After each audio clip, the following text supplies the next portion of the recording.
Well, good morning, ladies and gentlemen. This is the public session of the CQC board meeting.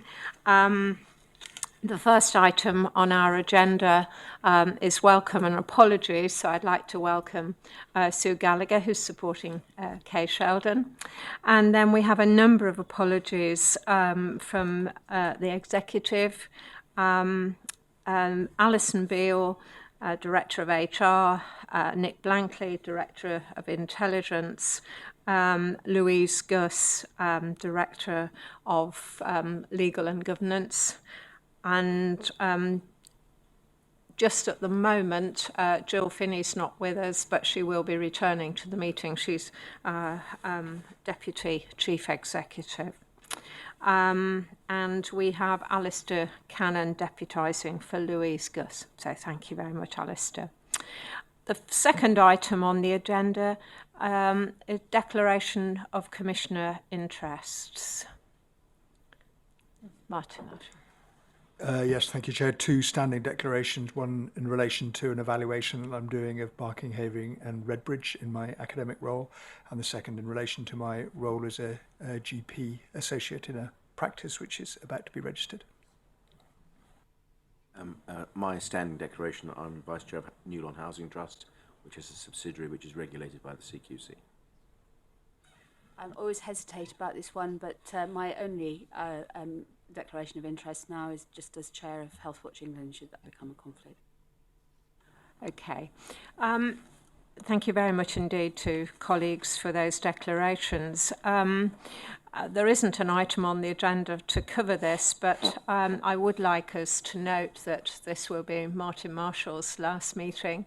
And on behalf of the Commission, all colleagues, to say a huge thank you, Martin, for your contribution as a Commissioner, your insights and experience and knowledge have really added to our work, and we wish you well, and it's with sadness that you're stepping down, but we understand that other demands mean that you haven't the time to give CQC the attention.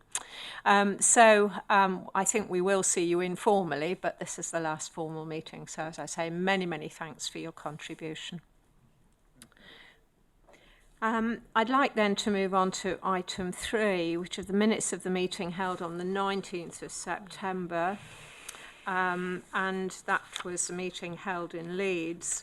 And I'll take the notes page by page for accuracy. And then if there are any matters arising, we can move on to them. I'm conscious that in attendance, we have Miles Rinaldi, and we've put Kay Sheldon support worker. We'll amend that to say Kay Sheldon supporter, if that would be acceptable to Kay. So page 1, page 2, page 3, page 4, page 5, page 6, page 7, page 8, page 9, and page 10. So subject to that one amendment, I will sign those as a correct record. Could I move then to item 4, matters arising, and our action log? Any comments, questions from colleagues? Anna? Can't quite lay my... Oh, I know. Action point 16. So this is in relation to Caldecott Guardian for Healthwatch England. It suggests that Simon Richardson might identify, in fact we have identified John Carville as the committee member who will take on Caldecott guardianship. Actually, John has been on the Caldecott committee for some time, so he's got a lot of experience in this arena and is now in touch with relevant people in CQC.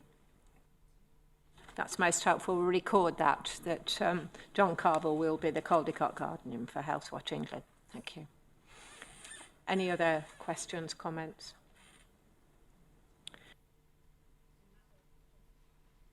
Sorry, I'm not sure. I'm not sure actually that I've also recorded the Healthwatch England committee member who will join ARAC.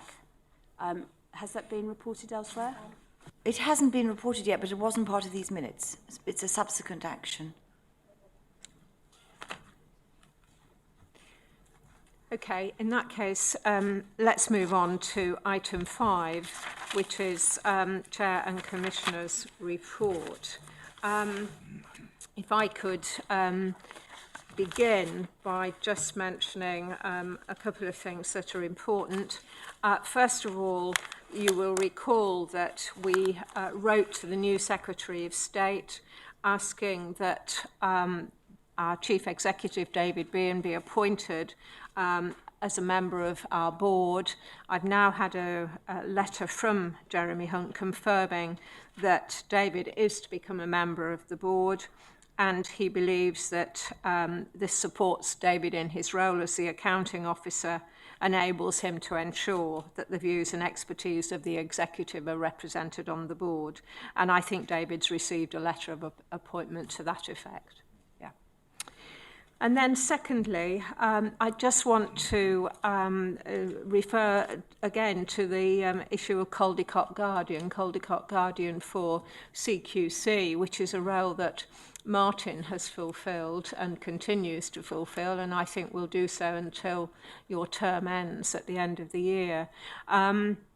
In consultation with Martin and also with David Bean, as a short-term measure, the proposal is that David should take on the role of Caldecott Guardian until a new chair, other board members are appointed, when it's probably appropriate for all the various responsibilities to be reconsidered. So if the board are agreeable to that, we'll delegate that to David Bean until such time as a new permanent Caldecott Guardian is appointed. Is that acceptable to the board? Thank you very much indeed. Thank you.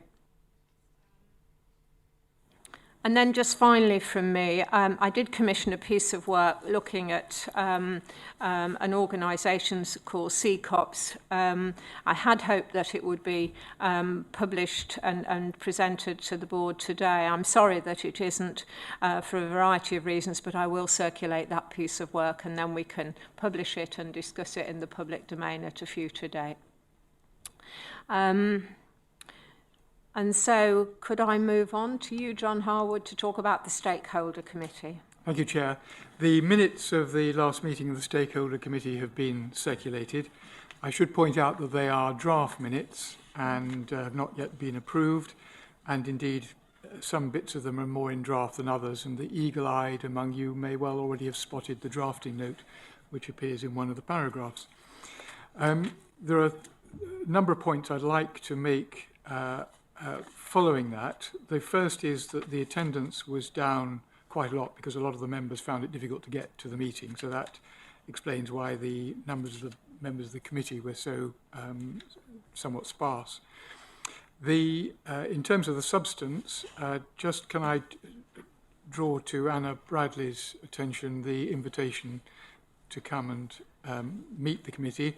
There's a lot of interest in how Healthwatch is going, and I think it would certainly be beneficial if, Anna, you could find time to come when it's convenient to you, but there'll be a lot of interest about what you about progress with Healthwatch. On the CQC strategy, the committee's had a number of meetings about the emerging, developing strategy, all of which have been very helpful and been fed back into the system. Just a couple of highlights to draw attention to here. The first is that there is very strong support for a risk-based approach to our analysis and our disposition of resource and inspections, rather than treating everything as if it were equal. And I think it's important the board is seized of that. And secondly, just perhaps a lesson for us, is that there was considerable interest in who were strategic partners for the organisation. And I think perhaps when we talk about strategic partners, we don't perhaps understand as much as we should about the implications for this for people organisations outside the CQC about whether they feel that they ought to be or should be or are or might be a strategic partner. And I know Jill has taken a lot of that back. Turning to fees, there was very strong support for the review, the overall strategic review of our fee structure, and hope that an integrated fee structure will be both proportionate and equitable between and within sectors. Strong support for that, very strong support for the Working Party as a way of getting to grips with the detail of that. We exposed one myth, which was that charities were reputed to be exempt from CQC regulation. Quite where these myths arise from is one of those strange things, but anyway, we were asked to confirm that it was true, so we were happy to say that it was completely untrue, that charities were just as much bound by CQC regulation as all other providers. There was, turning back to a previous meeting, there was very strong support for the change we made at a previous board meeting about how we registered partnerships, and that was welcomed by the representatives from both the GPs and the dentists. Finally, we talked, there has, as you will have gathered from the minutes, been a review of, we have conducted a review of our operations and the difficulties some members have had in attending and how we go about our business. It was originally intended that that review should come to this board meeting, but for a couple of reasons, the most significant of which being that I would like to have the opportunity of discussing the role and structure of the Stakeholder Committee with the incoming chair. I took the decision that we would defer reporting on that until we've been able to secure the views of the whoever's going to take over. Apart from that, I'm very happy to answer any questions. Thank you. Any questions? Okay. Yeah, I mean, when we set up the Stakeholder Committee, we had a discussion about it, and I know I said, and I think others did, about the concern that setting up a committee could potentially exclude a lot of other people who thought they should be involved or engaged. And the point was also made about how the Stakeholder Committee interfaced with other mechanisms, and I don't think we've really got to grips with that. So I think going forward, you know, if we keep the Stakeholder Committee, and there's no reason why we shouldn't, it is important to think of its role in relation to the wider stakeholder engagement strategy and also our involvement of people who use services. It's really important that we get that right. John, thank you very much. That's very clear. It looks like despite the small number of people there, you had quite lively discussions and very constructive constructions. I noticed in the comment about reviewing the membership of the committee, there was a suggestion that it wasn't diverse enough in terms of ethnicity and representation of groups such as children and young people and district nurses. Well, I mean, I'm sure you'll take all these things into consideration, but it's absolutely the wrong thing to do to have a token child or young person on the committee like this, because it's a very daunting way of doing it, and there are more effective ways of getting the views of young people if indeed the Stakeholder Committee wants to do that. I'd be very happy to help with that in due course. The other comment I'd like to make is that I did suggest some members from the Specialty Advisory Advice Group, and I'm not sure very many of them managed to attend, and I don't know whether you have rules about how many meetings they have to get to be a valid member, but perhaps you might take that into consideration, because it is important to get professional frontline input, and I think it hasn't been successful, perhaps because the people we chose were too busy on other things, but I'm sure you'll be taking all of that into consideration and ensuring that despite the lack of attendance of frontline clinicians and nurses, etc., that it's still a valuable input. Both of those sets of comments are very, very helpful. On the question of the committee continuing, yes, I mean, the committee has to continue in some form or other. It is a statutory advisory committee. I think the more serious question, which Kay highlights quite rightly, is how the Stakeholder Committee integrates with the other bodies that we have. Healthwatch, for example, has now arrived on the scene. But particularly, there are a whole series of other groups, consultative groups of various types and shapes and sizes. And also something that when we set up the Stakeholder Committee, I was always insistent and happy to repeat this, go on repeating it regularly, that it is actually part of an overall arrangement, the core of which seems to me to be that people sign up and indicate that they wish to have a relationship with us, and they get newsletters and information from us and have an opportunity of responding to those consultations. And then you build up from that base to the specific consultative committees for various sectors, various topics, and the Stakeholder Committee itself.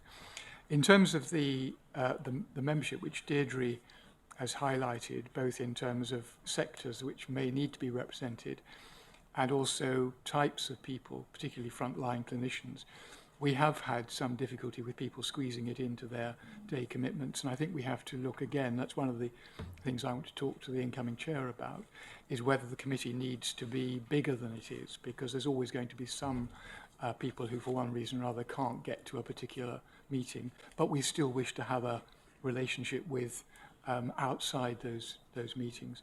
So I think there are a range of issues there which the committee is very conscious of, and I suspect that it may well be, the outcome may well be that there is no perfect answer to this.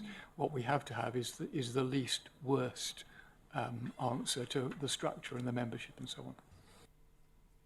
Okay, John, thank you very much indeed for that. And what I'm hearing from you is that you'll take those comments from this morning's meeting and discuss them with the new chair of CQC. But thank you very much for your work in chairing this important group. Are there any other commissioner report back? Martin. If I could just provide a very quick update to the evaluation work, which is progressing well, particularly the external evaluation work. Kieran Walsh has, over the last couple of months, conducted between 20 and 25 interviews with frontline staff in order to understand their perceptions of how the regulatory model has been developed, and those have been very productive. He's going to be feeding back to the board at our session on the 12th of December, and I'm hoping that we'll have an hour to discuss that feedback, because I think there's some quite interesting insights for us to consider. The internal evaluation work is also progressing. We're not planning to present that at the December meeting. That's going to be presented in the new year, probably at the January meeting. And just to inform the board that you and the Chief Executive have asked me to continue playing an advisory role in this area for a limited period of time in the new year, until a new replacement at board level can take over the responsibility. So I'll be feeding in any input through Philip, and Philip will be feeding back to the board at future meetings next year. Martin, thank you for that. And also thank you very much indeed for agreeing to continue to give some oversight to the work. I think that's really important, and I know you're as keen as we are that it should move through to a conclusion. So many, many thanks for that. Anna. Thank you. Just a quick update on Healthwatch England. We have a committee that's now 10 strong. We appointed last week 3 additional members, 3 of the 4 transitionals. So these are the people who will cover for local Healthwatch, 1 for each region, until local Healthwatch is properly established. So we've appointed those 3 on a 1-year term. We have 1 more for the north to identify. So nearly closed on that, which is great. And we had all 3 of those additional members, along with the original 7. So now we're 10, plus myself, at the second of the workshops with the new committee. So we've had a couple of workshops in the last 3 weeks, just really getting people to know each other, getting them to think about the role, purpose of the organisation, the way we want to work together, and so on. We've also, though, started the process of thinking about what our priorities should be for the immediate next period. Some fairly rapid decisions that have to be made about the period both between now and April, and also between April 2013 and March 2014, and because the reality is in both of those periods that we won't be able to have access to the kind of intelligence and information we would hope to have from local Healthwatch, and in set-up mode we won't have access to the full set of information anyway to establish our priorities. So some pragmatism we're applying. And as a consequence, we've kind of begun a process of talking with some of our key stakeholders, some of our early thoughts about what those priorities might be. So on Monday we had the first of a series of stakeholder breakfasts, which was fantastic. Really great feedback from the stakeholders who were there, mostly third sector organisations on that occasion. We've got another one tomorrow morning, and we'll have a variety of other events. But we will be having a first public board meeting where we'll also be discussing some of this on December the 5th. That's in Leeds. And I believe the announcement of that is on the Healthwatch website. And I guess the only other thing to say is that we are almost concluded on the recruitment of a director. We've done half the interviews. Some of the candidates we wanted to see weren't available. We're seeing them actually at the end of today. So I hope that we'll have a very imminent announcement about the director. And meanwhile, we're filling full-time staff posts at the kind of lower levels, but leaving the director the potential to make their own choices, both about a bit of structure and individuals at the higher level.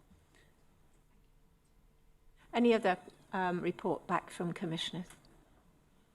Okay. In that case, could I ask that we move on to item 6, which is the Chief Executive's report. David. Thank you, Chair. Colleagues,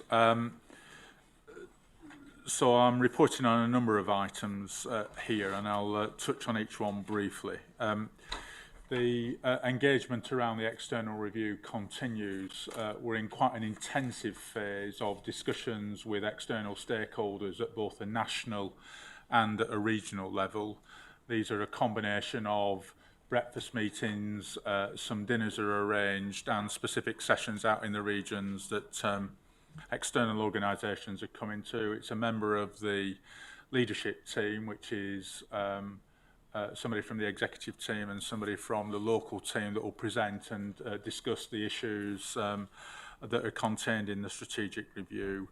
The conversations with staff are now taking place at some pace. So local teams have had local discussions, and then there are learning days arranged within regional offices or across the region. And I've been fortunate enough to be invited to a significant number of those. I was in Leeds last week speaking to staff in Yorkshire and Humberside. I spent all day in Bristol. This week sees me in Nottingham doing further conversations. Other members of the executive team are similarly out and about, so a mixture of London-facing events and regional-facing events. The engagement with those events has been very constructive, very positive, very supportive to the direction of travel that's being outlined, not without challenge in terms of what we need to do and what we need to do more of. I think we're being welcomed in the way that we're carrying the debate to both staff and to external stakeholders. So as a signal of developing this work and this thinking in an open way, I think that's playing very well. What we're seeking to do is bring back to the board the analysis of the outcome of the consultation and the engagement. There'll be a final document produced probably in March. The reason I'm saying probably in March, I think we need to allow Francis to be published. We need to digest the messages from Francis and then incorporate those alongside the comments that we've had as part of the process. And then what we'll do is we'll publish a revised document in that spring period, shortly followed by or alongside a business plan for the year 13-14, which will show how we'll operationalise that first year of activity in taking forward the changes. So one of the issues that we'll need to bring to the board are what are the priorities for that year 13-14, being really careful to be to prioritise what we're going to do and not create an expectation that all the ambition in the strategic review is going to be completed in the first year. It's a 3-year programme. We'll need those 3 years to take that forward. And a business plan is the opportunity to begin to set some of that out. So clearly we'll come back to the board, not through this Chief Executive's report, but through a more formal reporting on the outcome of that with substantive reports. But I thought, Chair, the board might just want an update on where that is at. Some other work which is important that we've carried out following the allegations in relation to Jimmy Savile. Colleagues will know from the media just the degree of investigations that have been commissioned in a variety of institutions which have touched this. Given the Care Quality Commission's engagement with Broadmoor, Leeds General Infirmary and Stoke Mandeville, not directly but through its antecedent organisations' engagement, it was important that we actually checked our records to see whether there'd been any evidence that any allegations had been made about Jimmy Savile that we'd considered at the time to work out what how they were dealt with and how they were managed. Philip led on that piece of work, and we've not found anything from that review of the records.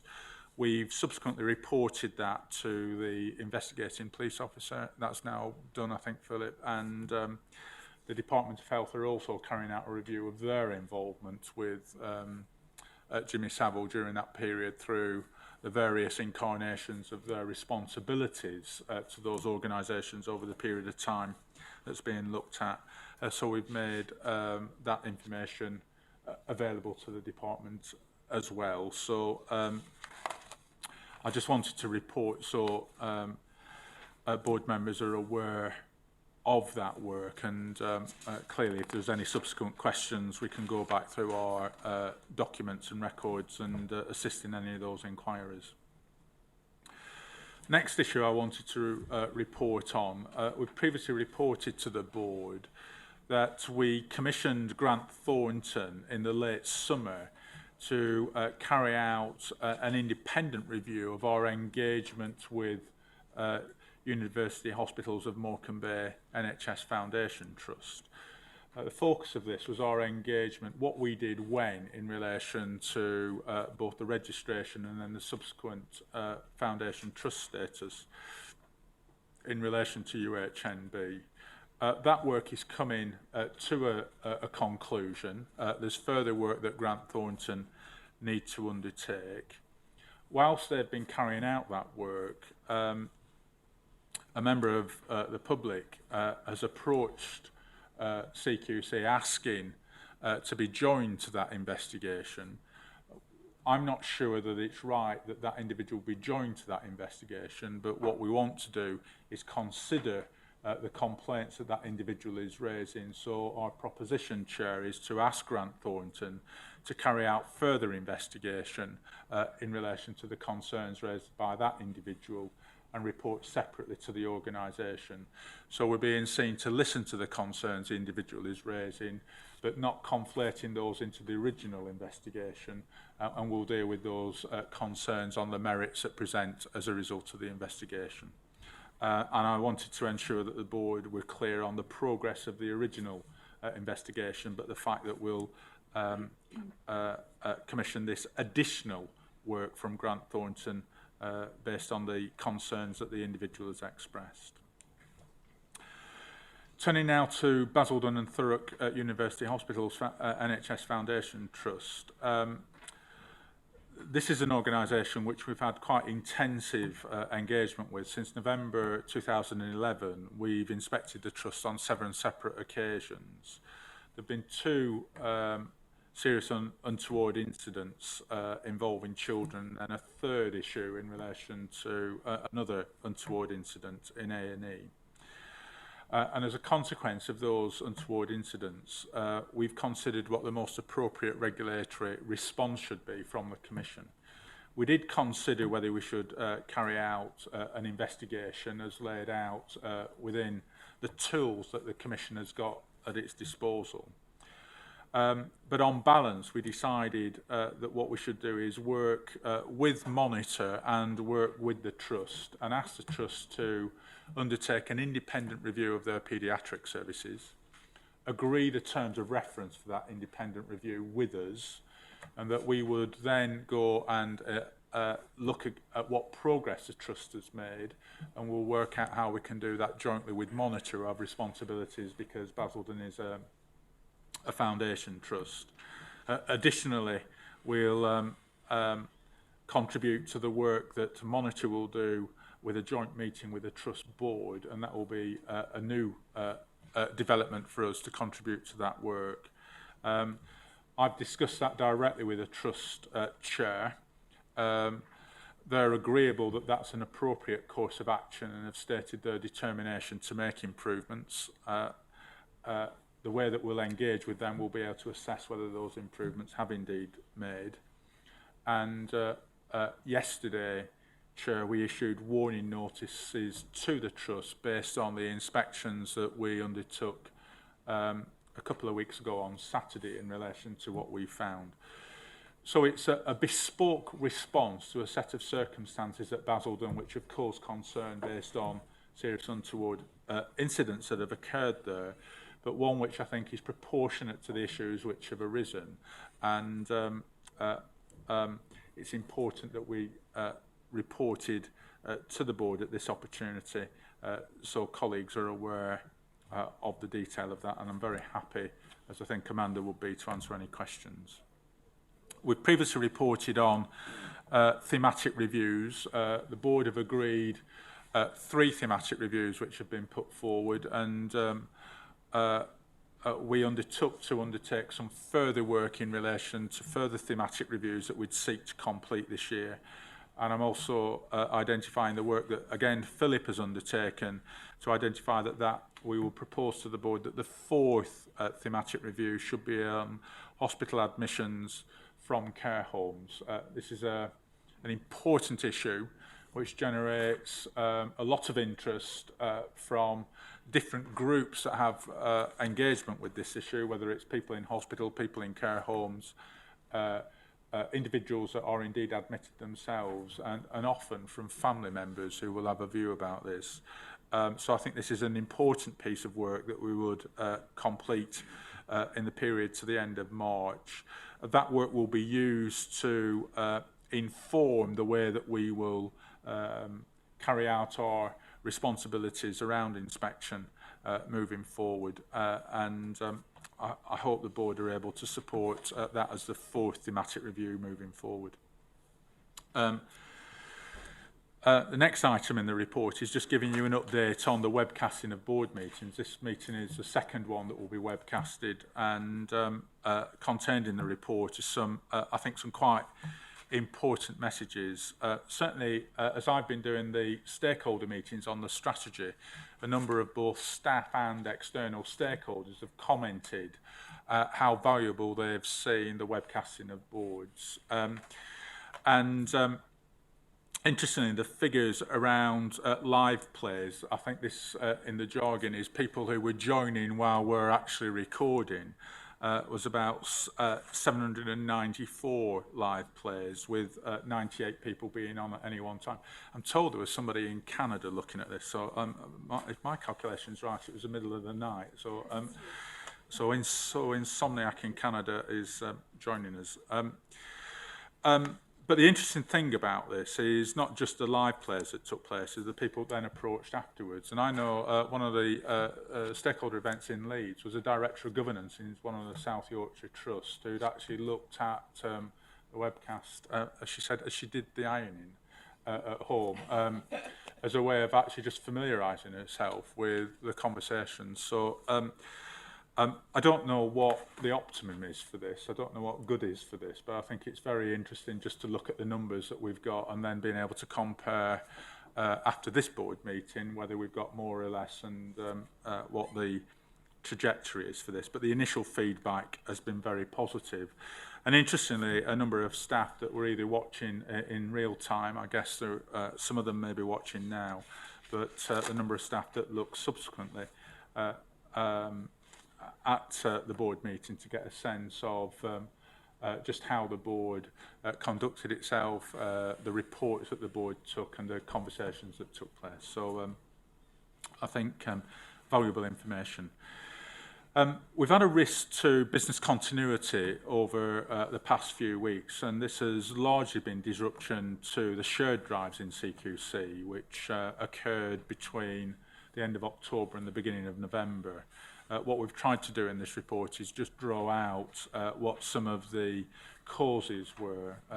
John and his team have done a root cause analysis to ensure that we understood what the causes were, what the impact of these were in terms of functionality.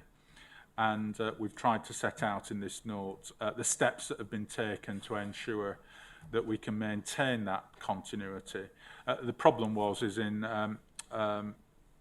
the way that one of the programmes have been written in terms of the instructions to the system in effect. That has been identified, that's been put right now.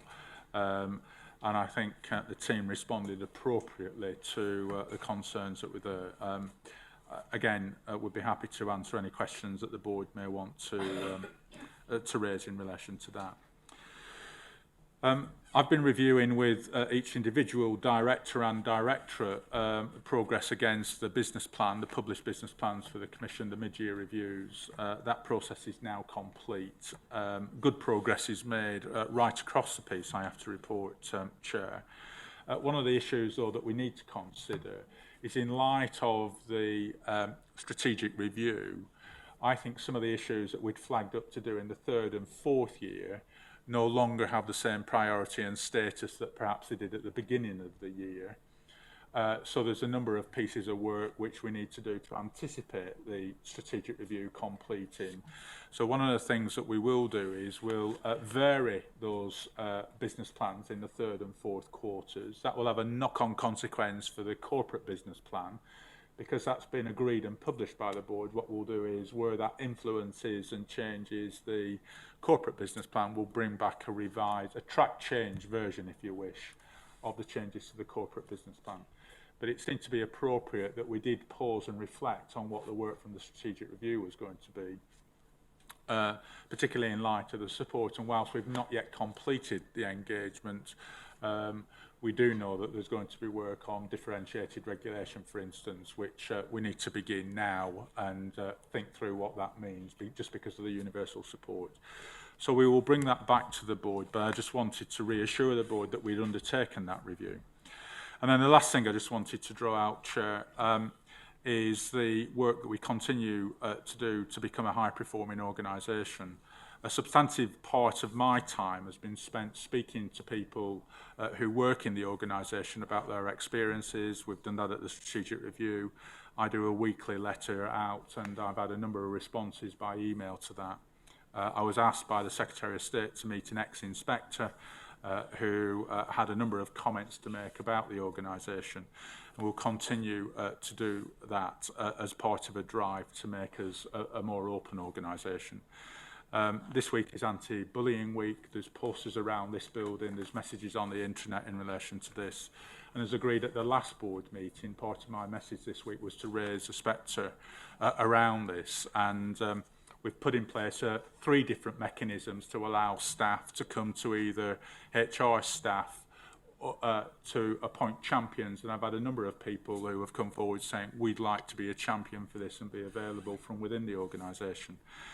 And then a proposition that we ask perhaps somebody independent of the organisation to be available to receive any concerns from an individual over, say, a 3-month period, and then ask that person to give us a report on the high-level issues that have been raised and make some recommendations to me as Chief Executive about what we should do in terms of the management of the organisation.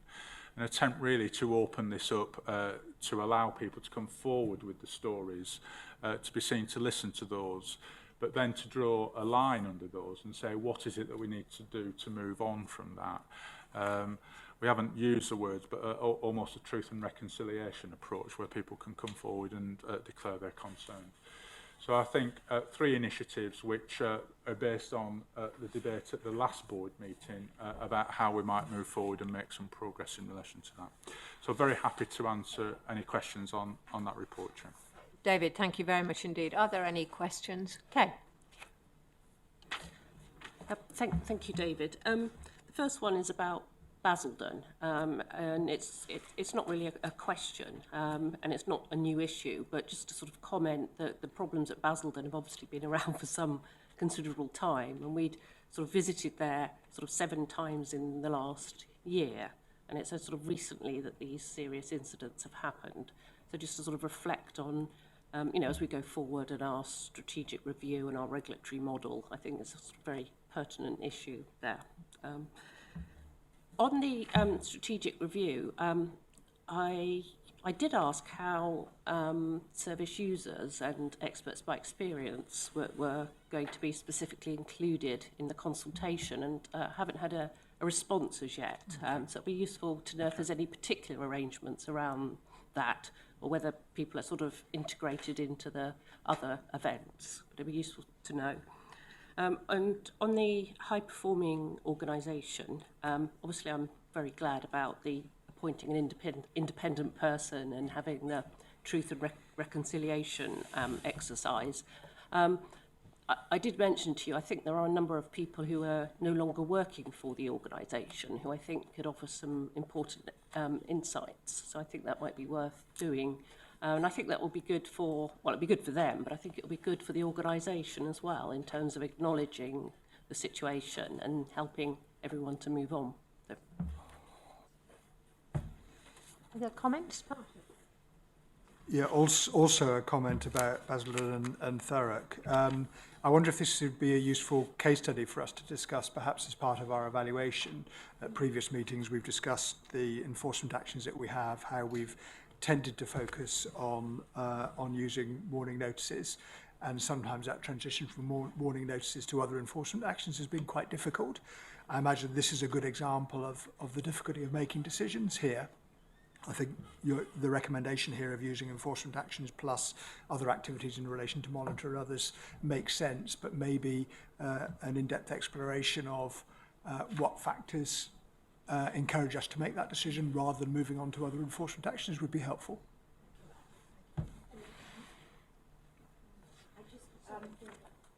Thank you very much, David.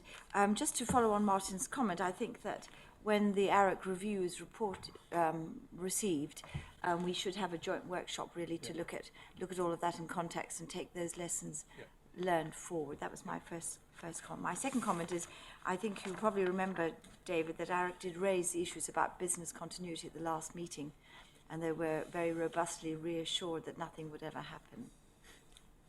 It is always a hostage to fortune. Okay. Well, now, very helpful comments. David, you might want to respond to Kay's question about experts by experience. And then I think we just need to, as a board, confirm the decision that the 4th thematic review should be hospital admissions from care homes. Thanks, Jo. Colleagues, thanks for that. Service users. Can I send you a more detailed note? So there are people in the stakeholder meetings, certainly at a regional level, that come from organisations which would say that they represented people who are using services. And they've made their voice known.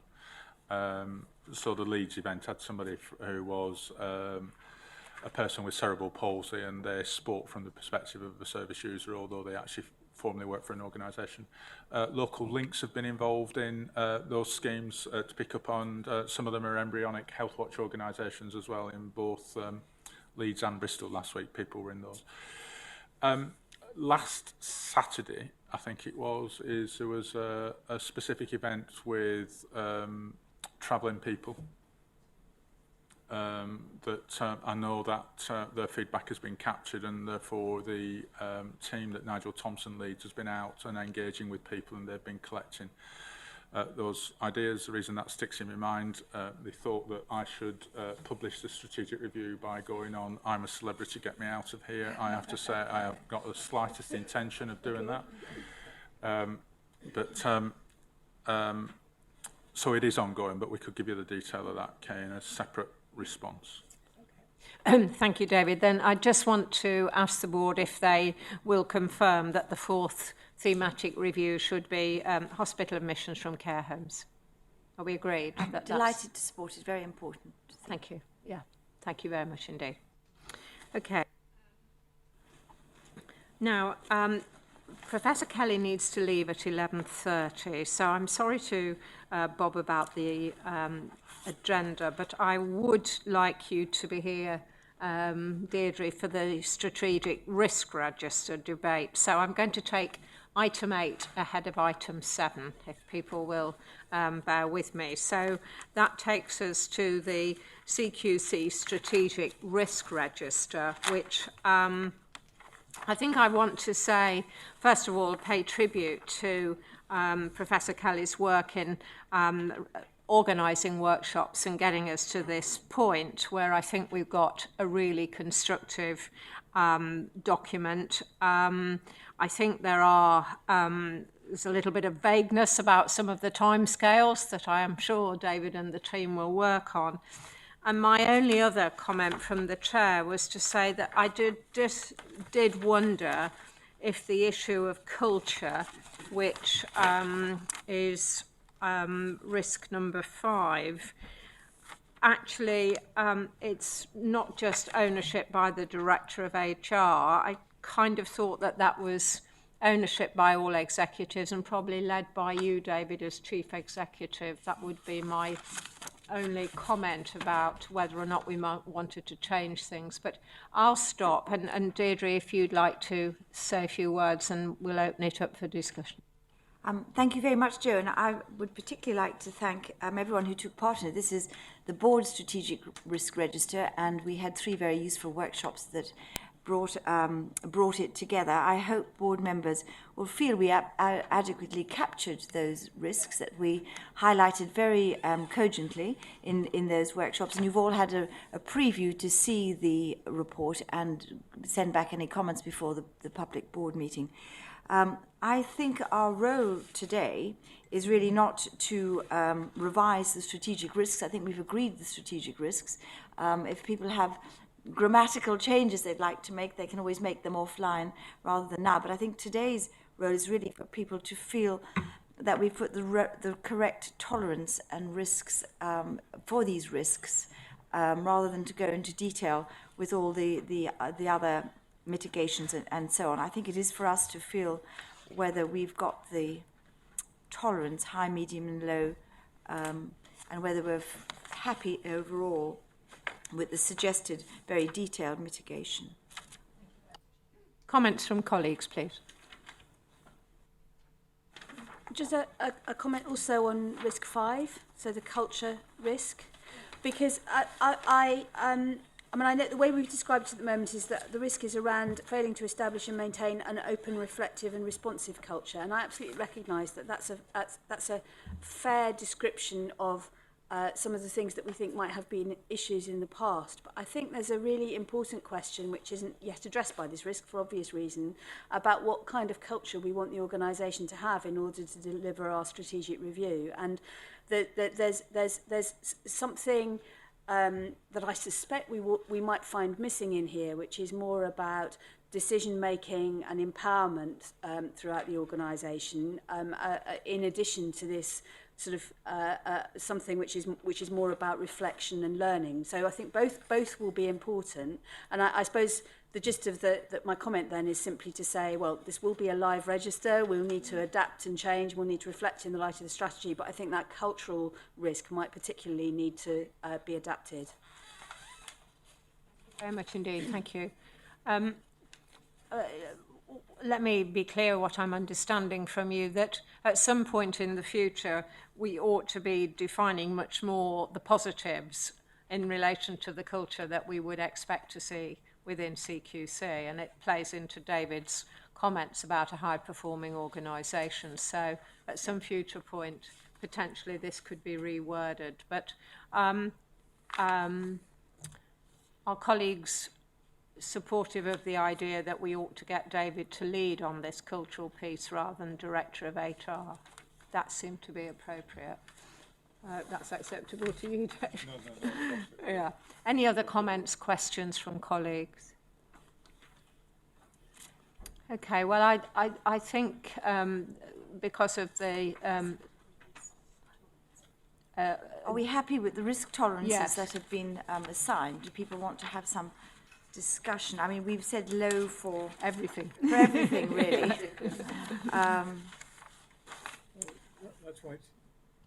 That's why it's here, isn't it? Yes. I think everyone's confirming that we've probably got that about right. There's limited comment here. People have worked very hard to get us to this point, and clearly it'll keep coming back to the board. And that'll be the really important thing. That does it enable the board to really have a view about what the strategic risks are? Have we got the right information?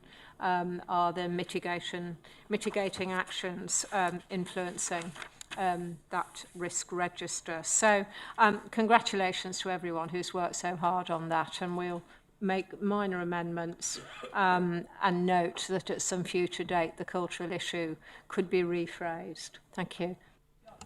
Could I just raise one consequential issue arising from that, which is, I think it might be helpful if the update report that we get telling us how we are doing against these risks is trialled before it goes live. In other words, I think it would be helpful if we could have a version of what's planned to be brought to us, so we can see the level, the granularity of the detail and what's covered and what's not covered, rather than waiting for the first full report and then saying, perhaps unfairly, terribly sorry, that this isn't what we wanted. So could Alistair, I'll bring you in. Could we do that via email? John, yeah. Yes, we certainly could, and we're very clear from the workshops the kind of supporting information and analysis that the board says it requires. But I think it's an incredibly helpful suggestion to make sure that we get that right, and we by all means can trial that or circulate it to board members by email ahead of the next public meeting where we take the register. That's been very helpful. Thank you very much indeed. Okay, well, let me take you back to item 7, which is the Q2 performance report, which also includes a business plan update. John, do you want to say a few words by way of introduction?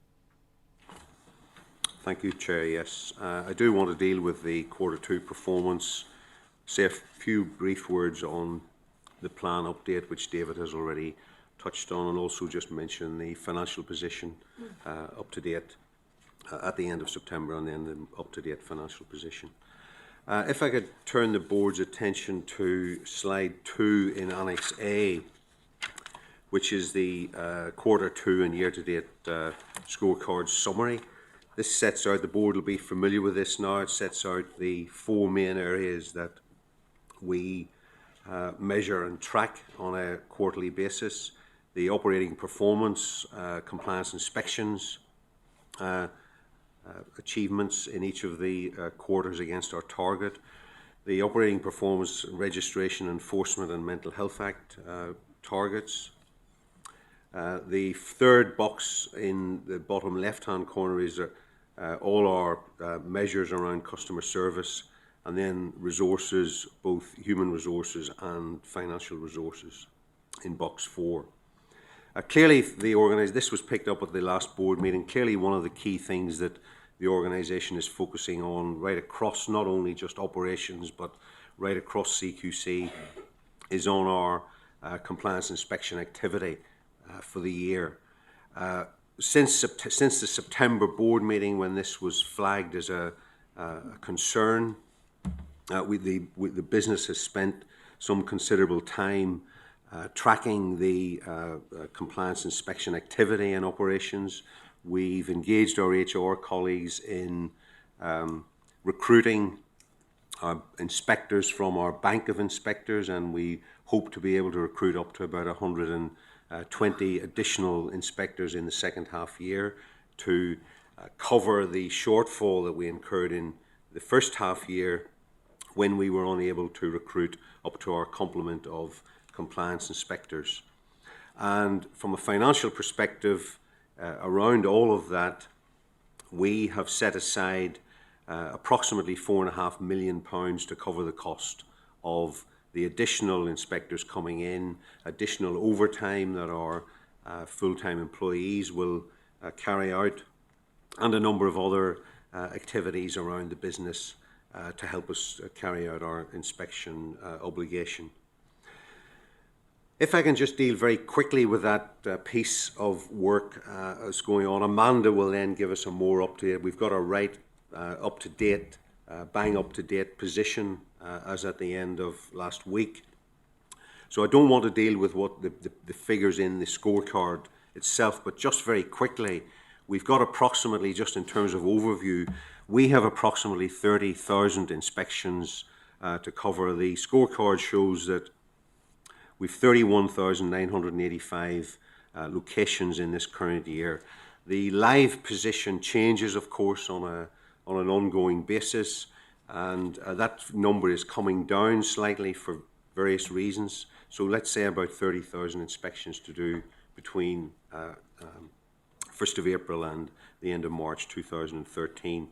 Year to date, at the end of last week, we completed 13,685, which is about 42% of the total target, which means we've approximately 16,000 inspections left to do between now and the end of March. We in finance and in operations produce a weekly report that measures the level of activity.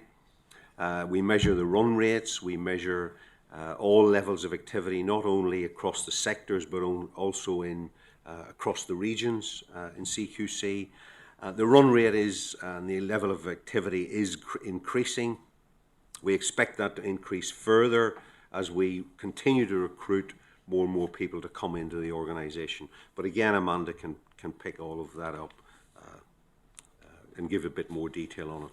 I just want to mention a couple of other things that, I mean, by and large, the performance outside of the compliance inspections across CQC is improving, and it is very much within target. If we look at the operating performance on registration and enforcement, our registration activity within 8 weeks for all new registrations, we're not quite at the target level of 90%. We're sitting year to date at 87.6, as you can see on slide 2.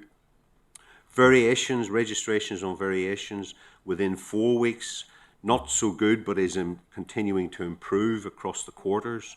The target again there is 90%. That is showing red with more work to do there. A number of very good measures on customer service, which continues to be a very high-performing part of our organisation. In terms of call handling and complaints, etc., stage 1 complaints, very, very good, all showing improvements. And our resources around finance and human resources, by and large, showing reasonably good performance. The reason that the revenue variance versus budget is red and is declining is, of course, because we were falling well short of our financial budget in the current year, and that's due to the fact that we're well down, £5.1 million down at the half year on staff costs against budget, simply because we were unable to recruit compliance inspectors up to target in the first half year, which we're dealing with through the actions I've already mentioned in terms of bringing new people in to help support the organisation. So overall, I think the biggest risk is compliance inspections, hitting the obligation that we set ourselves and the targets we set ourselves at the beginning of the year. Plans are well advanced and in place to try and correct all of that. It is still a challenge, a big challenge for the organisation. There's absolutely no question about that. It will not be easy. even when we bring in new people and we recruit our new compliance inspectors. But there are targets set across the regions, across all of the areas. And I think it's fair to say that the confidence level, although it's not perhaps where we might want it to be, it is increasing as time goes on. And Amanda, I'll let you in just a moment, give a bit of fuller update on that. I want to mention as well, just picking up on what David mentioned, the progress we've made against the business plan. Now, yes, there are a number of issues to update in our business plan for quarter 3 and 4 as we go towards the year end, and particularly in line with the strategic review. But on page 6 of the covering paper that you've got in your papers, there are a number of highlights that we've noted. I just want to mention a few of them that I think are worthy of note for the board. Clearly, a lot of work's been done around Healthwatch in the first half year. We formally constituted and set up the governance and the structures around Healthwatch. We've launched the Healthwatch England website. We have, as you've heard at previous board meetings and earlier, the staff survey results have been published, and there's an action plan that will be coming back to the board later in the year in terms of what we're doing around picking up a number of the things that were reported at the last board meeting. We published our annual report and accounts, which is day-to-day business activity, but did take up quite a lot of resource across not only finance, but of course in marketing and comms, and a number of actions ongoing on mental health activity in terms of the mental health strategy. So as David said, each directorate has been going through their business plans. That will be revised and will come back to the board probably in early January. Just, I've already mentioned the finances in the covering paper as well. There's a very headline finance report. This shows that at the half year we were 5.1 million down on our expenditure. As I've said, 85–90% of that is due to staff costs and not being able to recruit compliance inspectors. We're running below our grant and aid levels, obviously, at the moment. The gap will narrow as we get to the year end, as long as we're able to recruit and get our expenditure levels up. We've done forecasts across the business as well, which shows that we will be within the revenue budget and the capital budget for the whole year by the end of March. So all in all, I think the position on finance is a good one. We're making very strenuous efforts to get people into the organisations actually trying to spend some of this shortfall, which will actually help us hit the compliance targets for the year as well. So Amanda, I'll hand over to you if you want to just give an update.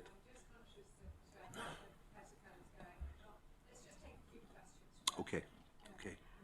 Thank you very much, Joe. John, thank you. That's very helpful. And also, I think the presentation of the data is continuing to improve. Clearly, the vacancy rates of inspectors are very worrying, given our need to do the inspections. And I appreciate everything the organisation is doing. But I did notice that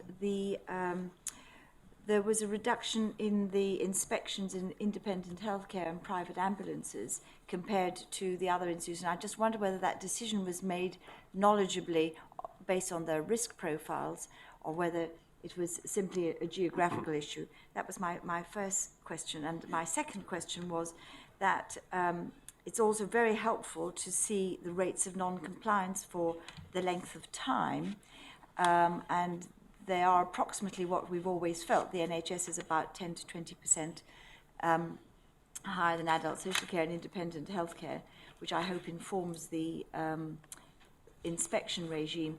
But are we at some stage able to know who moves in and out of these? Is it always the same organ? You may not have this information now, but it'd be helpful. Is it always the same organisations that stay in these non-compliant? And this plays to earlier questions about Basildon, which I know went in and out of compliance. is my memory from the previous reports, wasn't always non-compliant, did become compliant. And that, of course, is an issue that we would need to consider.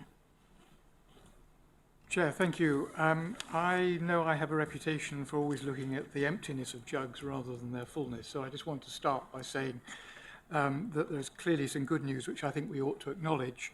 The inspections are up very significantly. We've got more inspectors inspecting. The number of hospitals which have been non-compliant for over a year, which has been increasing, has at least halted and declined marginally for the last quarter. I hope that will be a trend. Become clear whether it is or not in due course. And the proportion of locations which have not been inspected at all is declining. All of that is good progress. However, I still, like Deirdre, have some concerns. The graph on page 3, the one that is at the bottom left hand of the page on page 3, slide 3, which I must say I could have felt would have been better if it was larger, but does worry me very considerably that the predicted outcome for the year is significantly lower than the planned outcome of the year for the year, which, as we know, was not perhaps as many as we wanted anyway. So I'm really worried about that, and I'll come on to that in a minute. And I'm also very worried that the number of adult social care locations which have been non-compliant for over a year is continuing to increase. So we're building up. As the more we inspect, we build up a level of long-term non-compliance. Both of those, I think, are big risk factors and about which I'm very concerned. And I just want to deal with two issues arising from that. The first is the reasons why that is the case, and the second is the consequences. And on the reasons, clearly staffing has got to be an issue. And I'm afraid I just don't understand the data about staffing.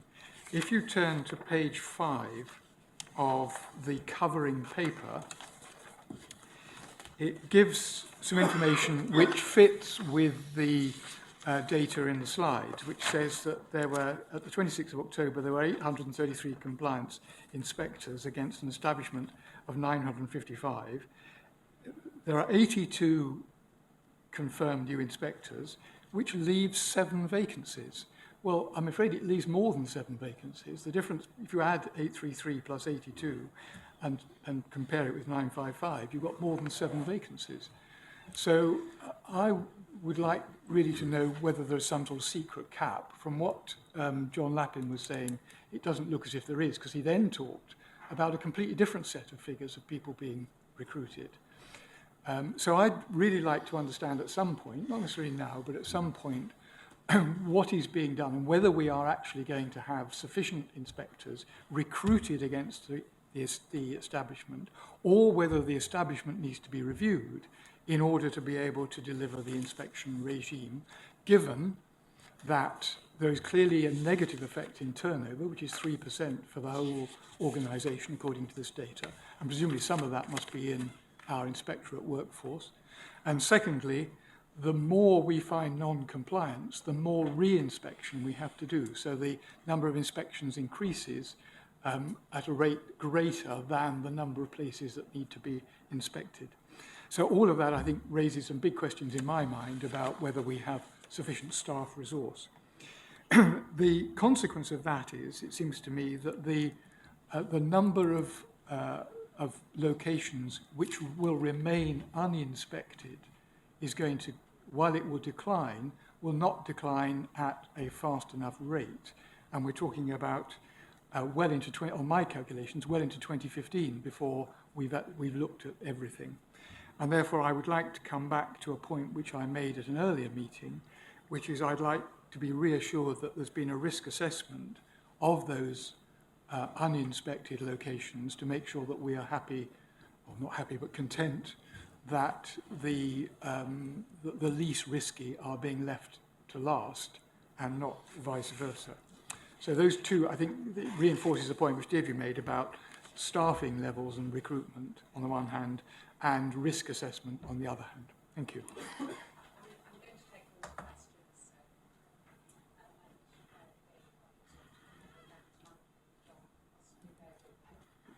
Sorry, I'm saying I'm going to take all the questions and then invite Amanda, John and David to respond. So Martin next. Thank you very much. Two quick comments. First of all, congratulations to the team for producing this data. It's getting better and better at every board meeting, so you're giving us bigger and bigger sticks with which to hit you with. But thank you, because it's really important to get this data. My second point, clearly we're all concerned about the shortfall in inspections, in compliance inspections. We've made a commitment as a board to do everything that we possibly can to hit the targets that we've set ourselves. In doing so, inevitably there's going to be an impact on the staff and potentially even on the quality of the reports that they're producing. This is going to be a team that's under pressure. So my question to Amanda, when she's allowed to speak, is how are we monitoring that impact, because it's important to us. Yeah, and my first point actually relates to what the last point Martin made. And I know that we've committed to a certain number of inspections, and we are below target at the moment. And I know David's very keen for us to deliver what we promise, and which I think is very laudable. I do wonder, I mean, if there is a real risk that the quality of our work goes down in busting a gut to meet these targets, whether the board needs to have a conversation about whether actually it's okay not to meet the target in this case.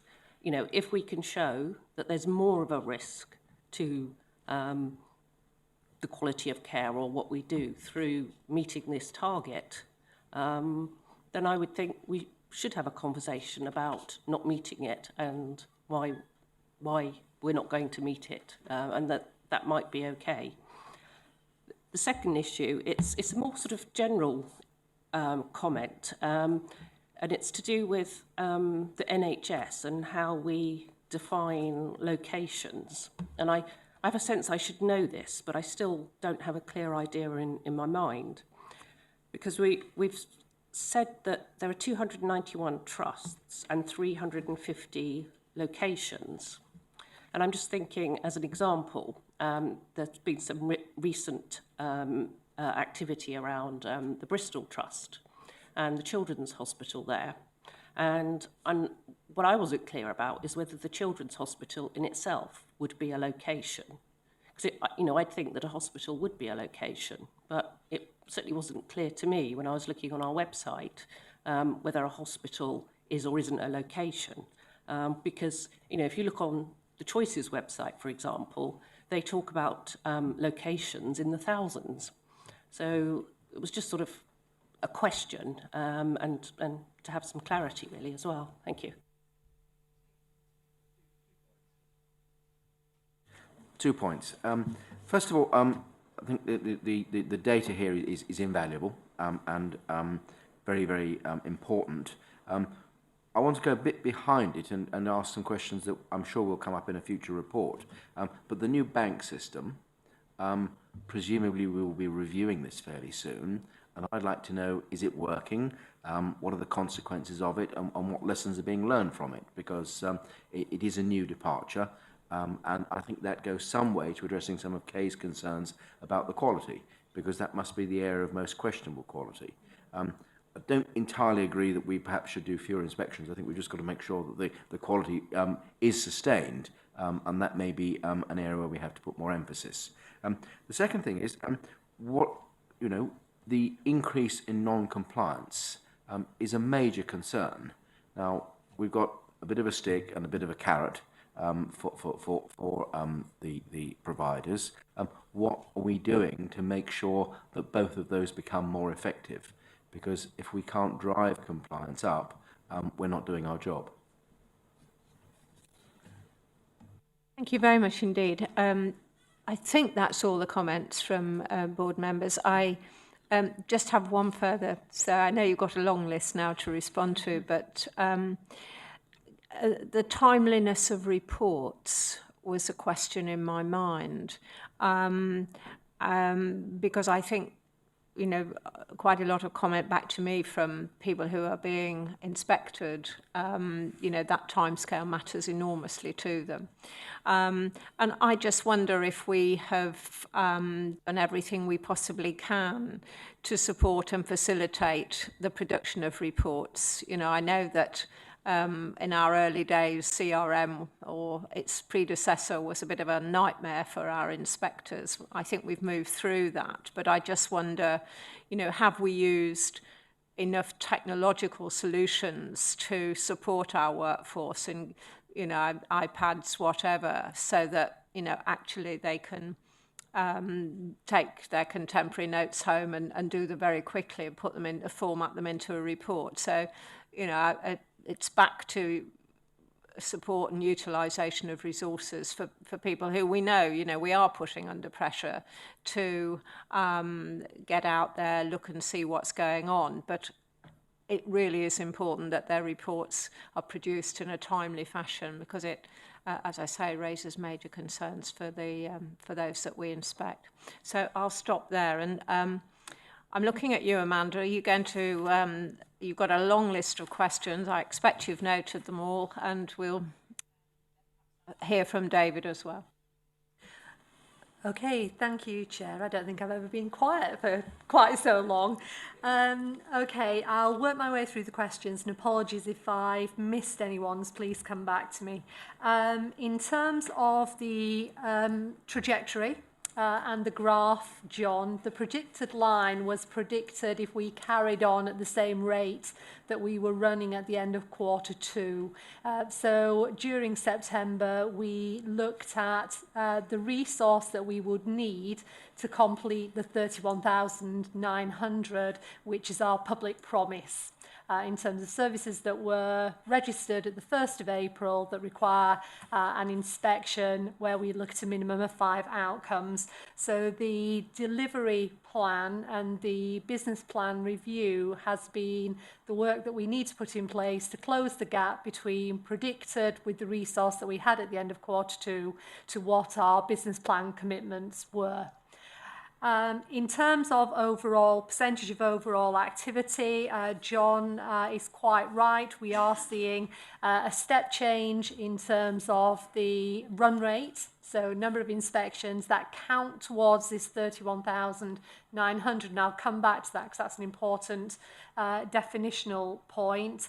And that has been without the additional bank inspectors and without the new recruits starting to come through. So we've had a real focus on prioritising on the basis of risk, the inspections that we want inspectors to concentrate on, a real focus on looking at differential performance across both regions, but also down to team level. So having that granularity of detail to enable us to target our resource has been incredibly helpful, and we are seeing across all of the regions a step change in performance with the 833 inspectors that we've got in substantive posts. We do still have a significant vacancy factor, and that is the main challenge to work through, both in terms of morale and staff not being worn out by the end of the year in delivering our inspection promise. So as well as making sure that we do the activity that we're committed to as part of the delivery programme, we have got a whole piece of work around quality assurance and around escalation, where we have got specific and compliance managers across the regions who are working with both bank inspectors who are coming in, doing those inspections, with our regulatory development colleagues who have refined some of the methodology so that bank inspectors who are coming in can have a targeted induction programme and have got an escalation process through CQC to ensure that as far as possible we're assuring the quality of the work that they are doing. A really important point for the board is if bank inspectors go out and do an inspection and find that there are problems that need to be escalated into enforcement, that is passed back to a substantive CQC inspector to take forward. So again, an additional piece of assurance and risk management that we're putting into the programme. On independent healthcare and private ambulances, It's partly risk assessed, but partly, as I think I mentioned at the September board, that we had a big piece of activity on cosmetic surgery and termination of pregnancy on independent healthcare providers in the last quarter of last year, so between January and March. So in the absence of any information of risk, they would automatically be backloaded into this year's inspection programme. They're brought forward, of course, if we do get any information or we go out and we do any responsive inspections. On the registration and the variations and still being red risk, we had a CRM upgrade towards the end of October, and from the end of the next quarter we will be reporting on those variation applications that are within CQC's gift to determine within 4 weeks, and those which are the vast majority that are outside the control of CQC. So we have to accept a valid application. Whether we are in a position to determine that application is often not the case. So a provider will send us in, I intend to open my care home in 6 months' time, or I intend to add new beds, I intend to take over another provider. So there are variations and applications that are not within our gift, but we will be reporting on that separately so the board can have assurance that we are effectively performance managing against this quality indicator. On locations, Kay, you're absolutely right. There are many more locations than are specified in our performance reporting. Our performance reporting is on the definitions that are in our inspection guidance, and for NHS organisations, that is the location is an acute location providing specific regulated activities, and that's how we measure. But of course, you'll know as well as anyone around the table, there are many community trusts, mental health trusts that have dozens, if not hundreds, of locations. If a location was specified as somewhere that provides some kind of treatment. So our guidance does specify what we count in terms of locations. I think it is something that we want to revisit, and David and I have had some conversations already as part of the strategic review about what the public would recognise as you have done an inspection of a hospital, and making sure that there is absolute clarity in what we mean when we said we have done a hospital inspection. On raising non-compliance and services that aren't inspected, we now have a list of services that go out to regions on a monthly basis, of services that should, under all of our guidance and our definitions, have had an inspection. And regions have to cross-check that against their inspection schedule. The reason why there may be more that are on the list as seemingly not having had an inspection is because they will be dormant services, or there will be services that are already in enforcement that we are following through with repeat inspections rather than having a scheduled inspection. But it is something that we are absolutely on the case about, so that we are not missing services because they're not on our radar, because we haven't got any risk information, and we also may not have been to visit. So we keep that as an iterative process of bringing services up the schedule if it appears that we need to go and inspect them. Increasing non-compliance. On the statistics that I had pulled off yesterday, our enforcement action is remaining fairly constant. And our re-inspections, which don't count towards the target but are nonetheless inspection activity, again, we scheduled for between 15 and 20% in the delivery review. It's running at 21% services that we are having to follow up. So reasonably constant. Again, we'll keep reporting that to the board, because what we wouldn't want the story at the end of the year to be, regardless of the number of inspections, is that we have done less inspections. We will actually have done more inspections if you add up the total amount of inspection activity, both those that in the business plan count because we've looked at the 5 outcomes, but also the follow-up inspections and those inspections that we've done where we've targeted specific outcomes on the basis of risk. Increasing non-compliance is a concern. I think it plays into the overall discussion that some of which we're going to have later about strategic partnership discussions, but certainly the strategic review and when we use our enforcement levers or when we work with other partners to either exit services out of the market or to put in place contingency arrangements until those services are safe. So Basildon, a very good example. We haven't used our enforcement powers. The Trust, at our behest, have reduced the number of beds for paediatric services to a safe staffing level. So none of that is captured in our activity, but is a consequence of the regulator working with both providers and commissioners.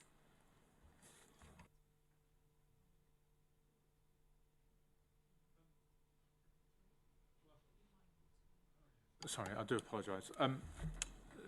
So I hope Amanda's gone through, in a sense, the detailed questions that colleagues have. I think the general theme to the questions is the balance we've got between the resources available and the demand for work that we've got. My understanding is the board, in agreeing its business plan at the beginning of the year, set out to undertake a set number of inspection activity. And that's in effect what the graph on page 2 is saying. That's the upper trajectory, the plan for 31,985 inspections. That's the commitment to do all adult social care once in a year and to 5 standards. So in a sense, what the team have been working on, what I've been asking the team to work on, is what's required for the organisation to discharge that commitment, if you wish. That's a public commitment the board has made, the organisation has made, that the executive made to the board in the way that that came together. So I think our challenge is how do we support the staff at the front line and help them to do the job that we're asking them to do. And I think it's tough out there. When I go out and speak to staff, what they tell me is it's tough. And I think it's tough in different ways, in different places at different times. So when I was in the north of England on Wednesday, there was some confidence from the managers I spoke to that they'd get through the programme. They refer to it as the promise, interestingly enough. So their conversation with each other is what's the promise we've made to the public to do our work, and that is the language that they talk about. There are some people who feel under a lot of pressure who talk about targets and actually are concerned and worried and express that about a target-driven culture. So in a sense, we've got two, not extremes, but we've got a variety of different views of people who see it as a commitment that we've made, coming back to the balance that we need to make between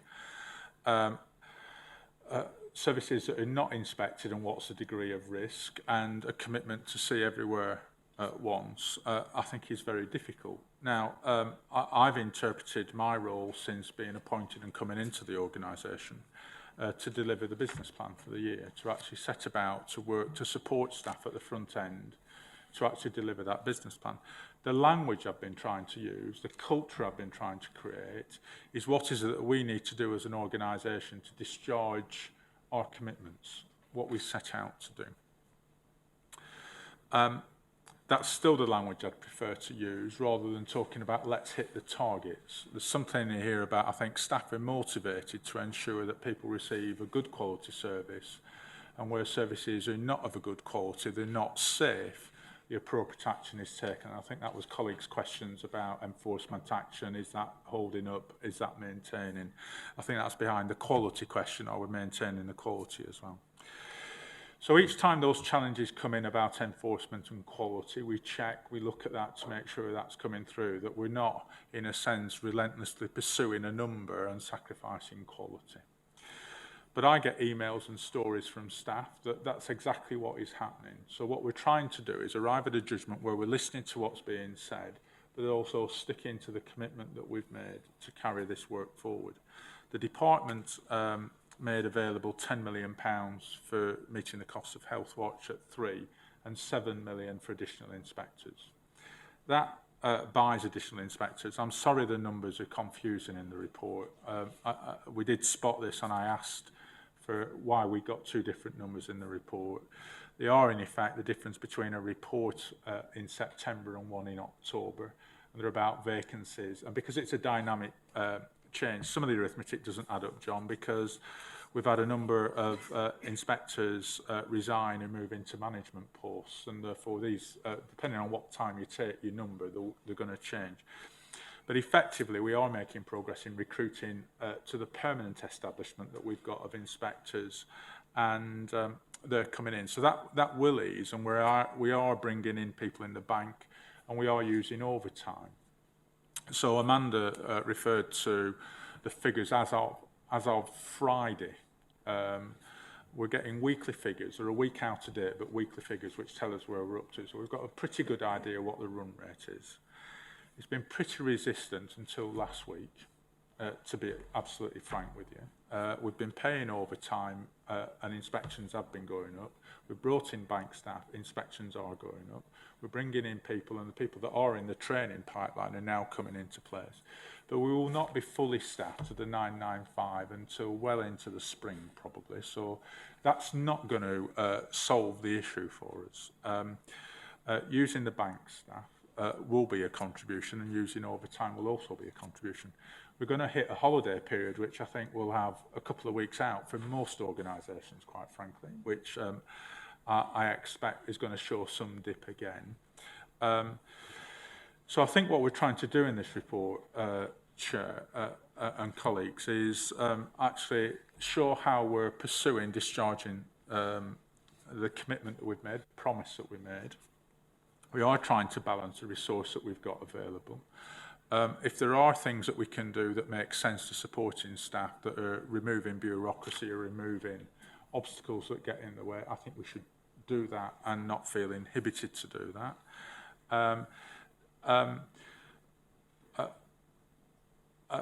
But I wouldn't want to give any impression that this isn't a big ask that we're making of staff. I think the approach we need to take, though, is to act as a coherent organisation that's supporting its front line to do what we're asking them to do. Not to beat people up, to use that phrase, but to support them to do the job that we've got to do. I don't know where this is going to go. Deirdre raised earlier a question about giving commitments that something would never ever happen. I think I've been around long enough not to give commitments that something will never ever happen. I'm certainly not going to give a commitment that we'll discharge all of our programme as set out at the beginning of the year. I think what we are talking about, though, not just at the executive level, but at the leadership team level, is what is it we should do and could do to try and discharge our commitments through the year. And that's what we're trying to do. Now, I'm very open to any steer that the board wants to give in relation to that. As I say, my objective is to work with staff, to be open and acknowledge the pressures they're under, but to continue to say the responsibilities we've been given by Parliament to actually register, to regulate the health and social care sector, the priorities that were set at the beginning of the year are ones that we need to see whether we can discharge, and let's see where we get. We'll report on a weekly basis to the executive team. We'll report to you, and we can change the frequency of that if that's what board members would want to do. I've got some optimism that the trend is beginning to turn, and I think these is what the Friday figures are. But I've also been around for long enough that 1 week a trend turning doesn't make an overall trend that will get us to the end of the year. So I think what I'm trying to do, Joe, is just set an authentic conversation about the work we're doing to balance the demand against the resource. There is no fairy dust to sprinkle on this. There is no magic dust that can be sprinkled. This will come through hard work and focus. And I think what we've been trying to do is say, come and join us as an organisation. Let the senior managers to support staff. Let staff work towards supporting the organisation to do what Parliament has asked us to do, which is to ensure we promote quality services and respond to services which are not safe. Thank you, David.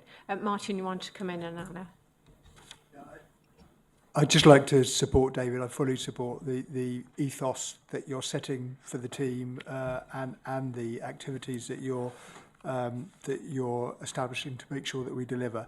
I guess all I'd ask is a cut-off date at some time between now and year end, in which we make a decision about whether it looks like the consequences of not delivering are greater than the consequences of delivering, or the other way around, whichever way around it is. Yeah, I've got you. So we need a date at which we establish that and make a shared decision about it. Well, kind of relatedly, because I think we also need to be prepared, as you've suggested, David, for the fact that we won't hit the target. And I think the confidence we need in that situation is some certainty or some assurance around the fact that our current resource is being used in a very focused way to address those areas of greatest risk. And of course, that would be beneficial for our forward plan anyway, because it's much more where we're going in terms of the strategic review. And so I'd really like to see a regular report which kind of looks at our portfolio of risks across all those that we regulate, and gives us that confidence that we're absolutely hitting the right places. I hear what you say, Amanda, absolutely, but I think we need to give ourselves that assurance, because I think that's our confidence then, that if we don't hit the target, we're still giving the public what they need. Well, that's been a very rich debate, and I think what I'm hearing from the board, David and executive colleagues, is support for the way in which you're addressing this. The concept of a promise to the public, to Parliament, is right, I think. All of us would want to help you to deliver that. And so that's there. I think the ongoing sharing of information is something that colleagues are looking for. So potentially, if you could give us a monthly update, I think, in terms of the figures, but also, on page 2, that trajectory, how that's shifting, that would be enormously helpful. And I do wonder whether the board meeting in February is probably the last appropriate time for the board and the executive to reach any conclusion about whether or not the promise has to change. And I think in order to do that, John's shaking his head, it's far too late.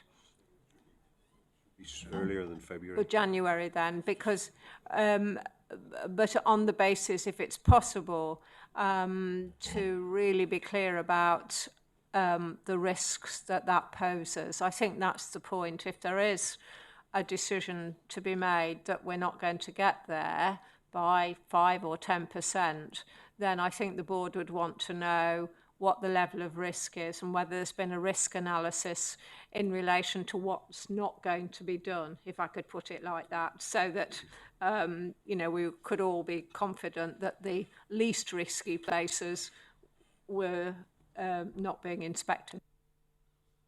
So if I may, Joe, I think, again, thank you for comments that have been made. And I think just to pick up on Martin and Anna's point, in my head, it's the end of November. Have we got a trend, and is that being sustained? Will that work its way through? So I think what we need to do is bring you something in December as a report, which actually picks up on the proportionality risk as well as a run rate. And then we'll give you a monthly report. Certainly by the time we're into January, we're actually into that space where it's almost too late to do anything different. Okay, so in a sense, I think the patterns are going to be set. This is why this has been an issue since July about are we in a position to actually discharge that. So I don't want to contradict anything that's been said about we'll hit those reports as well. But in a sense, it's the end of November, first 2 weeks in December, because by the time we get in the last week in December, we're really into, I suspect, a significant chunk of staff wanting to spend time with families and downtime, really, which will impact back on this as well. So it's what the trajectory is like as we go into that last week in November, first week in December, second week in December. And I think then, as Amanda said, this graph you've got in page 3 is the extrapolated run rate at the end of quarter 2. Well, as we move into this third quarter, we'd want to see that extrapolation changing and those projections working their way through. So that's what we'll do. So we'll report more regularly to board members outside of formal meetings. We'll pick up on this issue about how we are identifying those most risky services in the way that that programme is being taken forward. And we'll continue to report in an open way about what the mood and morale is of staff, so that you've got that balance as well as we try and strike the balance. I think the worst position we can be in is in denial about where staff are and blind in the pursuit of a number. So. Okay, I think we should close the discussion on this and support what you're doing, David. Thank you very much indeed. I think we'll take a 10-minute break. That would be helpful to everyone, I think. Thank you. Okay, ladies and gentlemen, welcome back. We will now reconvene and we are on item 9, the accountability framework for CQC, and this is going to be introduced by Alistair Cannon. Alistair. Thank you very much, Chair. I'm very pleased to be able to bring this to the board. This is yet another piece of the governance jigsaw suite of documents that we've been preparing in order to help support the organisation in its functioning effectively and efficiently. And this also addresses some of the concerns that have been levelled at CQC about some aspects of governance, about accountabilities not always being as clear as they might be between the board, executive team and so on and so forth. This is very much a companion piece to the corporate governance framework which the board have had previously and seen and signed off. And you may recall that the equivalent document of the accountability framework for the Healthwatch England has been to the board and been signed off. So this is the next document in a series, and following on from this, the board will also see the scheme of delegation, which is also being reviewed, as well as some other documents, including the standing orders. What we were very mindful of in putting this together is to try and create something that was rather more than simply a document and a record of the accountabilities, but to try and format it in a way and present it in a way that it was a really working tool, a useful tool for people to understand what their accountabilities are. And I think that's really important. It'll be an element of helping us become a high-performing organisation. It will support the effective management of the organisation, the clearer it is what people are accountable for and to whom. And that's the way we've structured this document. We started from the top. We started from the chair down through the board and the executive team. It is a longish document, and it's longish because there are quite a few accountabilities. And in some of the feedback we had on an earlier iteration, this had been to the Audit and Risk Assurance Committee and their comments been taken into account. It was felt it would be helpful to reference and footnote of the various accountabilities. Many of them are statutory, some are in requirements imposed upon us from the Department of Health. So the intention is that this is comprehensive in that regard and it captures all those accountabilities.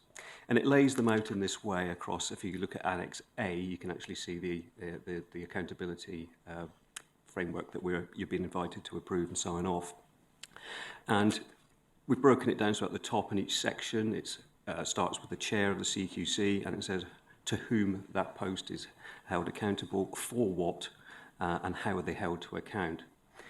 So there's a lot of detail in this, but it's not intended that necessarily any one person would sit down and read this from beginning to end, though some will, including me and Louise and I'm sure David and some others for our sins. But it will be a useful reference document on a week-to-week, month-to-month basis to check to make sure that accountabilities are being met and whether they're being discharged.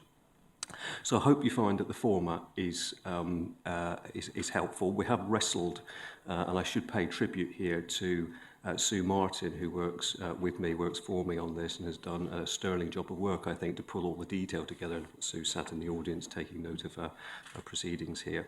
And we have wrestled to try to put this into a format that balances getting the necessary detail, but at the same time keeping it manageable. As I say, we have taken feedback on this. We have consulted with some staff, and those that we've consulted with did feel that it was a useful document, and they were pleased to see it, thought it would help explain and flesh out the corporate framework corporate governance framework. There is still work to do, however. We know that there are some things that we have yet to bottom out in terms of our governance arrangements. There are a number of matters that we haven't finally bottomed out in the next iteration of the framework agreement with the Department of Health. So, for example, we're not yet fully clear what part, if any, the Department of Health's own board and own Audit and Risk Committee may play in regards to our governance. So we await that detail, and as we get that, we'll flesh out this accountability framework. And as of course, we will keep under review our executive team committees, for example. If and when those change, then this will need to be changed to reflect that as well. Conscious that as we're developing this suite of corporate governance documents, I think they are necessary, but we're also mindful as we create them, we have to keep them up to date and maintain them. And there's a lot of cross-referencing in this, so we are mindful of that, and we'll keep that under review as well. I'm not sure that there's much else I want to say, really. So looking for the board to approve it, but really welcome any comments on what people think of it as a communication tool and whether the board itself would find it helpful. Alistair, thank you very much indeed. And I would like to thank both yourself and Sue Martin for the work that's gone into this. It's very comprehensive. It's good that it's been pulled together. I think it's a very helpful document. Board members will see that we're asked to approve the framework, but also that it will be reviewed in 6 months' time. But are there any comments or questions in advance? Martin, John, Anna, thank you. Yes, well done to the team. I think this is a really excellent document and actually a very useful one as well, particularly as new board members come on board over the next few months. I think it'll be exceptionally helpful. To that end, I think it's really helpful to keep it as simple as possible. The appendix the annex is very detailed. It's got 9, I'm looking at the board responsibilities, it's got 9 different areas of responsibility for the board, of which I think probably the top 4 are the principal ones that we always talk about for a board, and the others are subsets of those top 3 or 4. And I'm just wondering whether it would be better to present it in a slightly more simple fashion. It's always good to focus attention on what your responsibilities are, and keeping it short helps to do that. Chair, thank you. I agree with the point that Martin has made. I was going to make a similar point. But my other question is about the table, because I suspect in its present form, people their eyes may glaze over a bit about the detail in the annexes, and they concentrate on the bit they understand, which is the table on page 6. And this is a genuine question. Should there not be an arrow on the left-hand side of the box which says CQC's Chief Executive pointing into the box which says Board?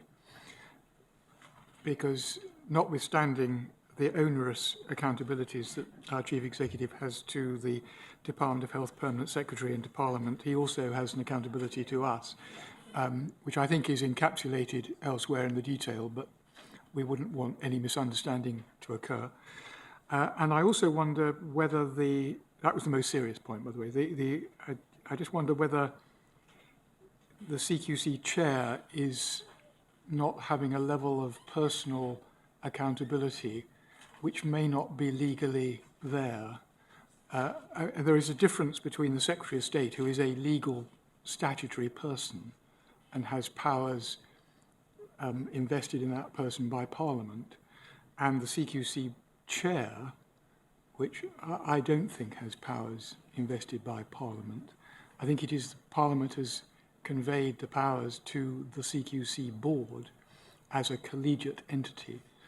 And clearly for the purposes of relationships, the CQC chair obviously has to take an additional level of responsibility, and much of the burden of the process falls on the chair.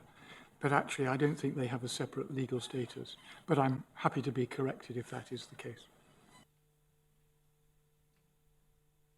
Thanks very much. So I've got two things, and I'll start with the more substantive one, I think, which is about the fact that we have made a decision at the last board meeting, and the Secretary of State has subsequently implemented David's appointment to the board.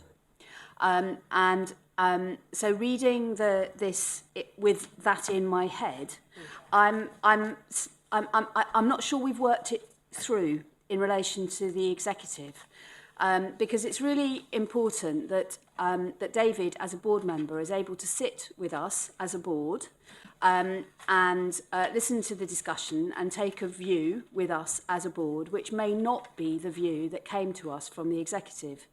And yet, in this document on page 6, we have as one of our primary functions monitoring CQC's performance. The board holds the chief executive to account for CQC's performance, singly and solely the chief executive. And I think that puts the chief executive in a very difficult position, actually, as the sole point of responsibility and yet a member of the board.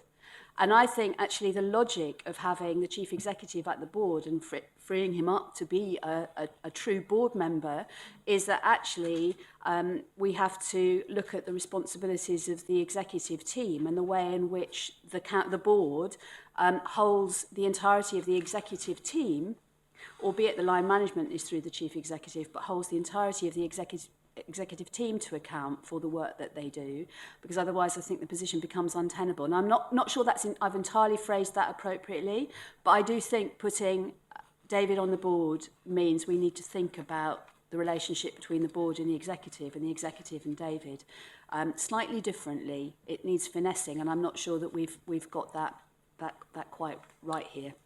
So that's my most substantive point. Discuss, as they say. I'm not sure I got the answer. And then I think my second point really is a more parochial one, and it's about Healthwatch England. So as Alistair said, the board have already agreed the accountability framework for Healthwatch England, and I'm not honestly sure what's helped by reference to us in this context. The table on page 3, which talks about the accountability of the chair of Healthwatch England in relation to the Department of Health and the Secretary of State, is of course dealt with in the accountability framework for Healthwatch England. So it's a duplication, and I'm not sure, given that actually the follow-through is not in this document, it's in that other document, and quite rightly so, that that we need it. We need it here, and actually I think that probably also simplifies the chart because that has a read into the CQC's chair and board. But actually, if there's a read in here, it's to the chief exec as accounting officer, not to the CQC's board in the way that we've described it in this little picture. So it's altogether more complicated, and we've got a whole document that deals with it, and I wonder if we really need to reference it here. Yes, thank you. I don't disagree with anything that's been said. I think it's an excellent document, and it clarifies a lot of, it documents a lot of the relationships very effectively. I'm assuming that they now have to look at the schedule of delegation that goes with it. That's, as a consequence, and I think that's going to be quite important. The thing that just slightly concerns me, and I'm probably, it's not relevant particularly, but we talk about this accountability framework. There is a risk that we think this is it. That's it. And in fact, we have to also be very accountable to the general public, to patients and their families, and they don't feature in here at all. And I don't think we ever want to lose sight of that, and so that's important too. Okay, they're very helpful points, and I think there's some questions about the direct responsibilities of the chair that we just need to check, because I think there are some detailed. But also, Anna, I thank you very much for your comments about the fact that David is now a member of the board, and does that change the nature of his relationship and the relationship of the executive to the board? I think we just need to think that through, actually. you know, a bit of me says, well, should it make any difference? Because he's, you know, he's still chief executive. The fact that he's a board member is you know, important, but it doesn't reduce his responsibilities to hold the executive to account. So, you know, I think there's a point you're making that we just need to explore in some detail there. Obviously, the comments you make about Healthwatch England, really important that we get that absolutely tidied up and right. What I'd like to suggest, would the board be prepared to approve the framework subject to some further amendments, you know, following the comments today? I think my sense is people believe it's moving absolutely in the right direction, a bit more simplification, exploring some of the questions that have been raised, and then possibly coming back with a revised version out of a subsequent board. I don't know whether it's possible to do that in the next few weeks and come back with something fairly quickly. Alistair, I'm looking at you. Yes, I think we can. I had it in my mind that it might make more sense. I think Stephen's exactly right, and I flagged at the start that revising the scheme of delegation is an important companion piece. I think it might make most sense to come back to the board with both of those things together. I take Anna's point. I suppose we felt a little bit, if we didn't reference Healthwatch England, would it look like we've not referenced Healthwatch England by, you know, in error rather than by design. I think in the cover paper it did flag that there are some issues yet to be worked through in terms of the accounting officer's responsibilities, so we are cited on those. So I'm sure we can do something reasonably soon, but I do think it would be sensible to come back with the scheme of delegation rather than to come back ahead of that. Thank you, Alistair. John, you wanted to come back. Yes, first of all, I want to support that. Obviously, I'm not a desk.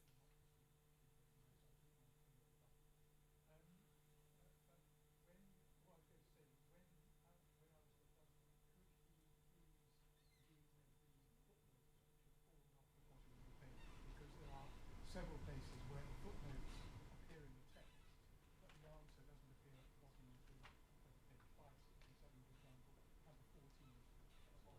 number 14. Okay, that's very helpful. So I think what we are saying is we approve the accountability framework subject to some amendment, and we would like to see it revised alongside the scheme of delegation at a future meeting as soon as that's possible.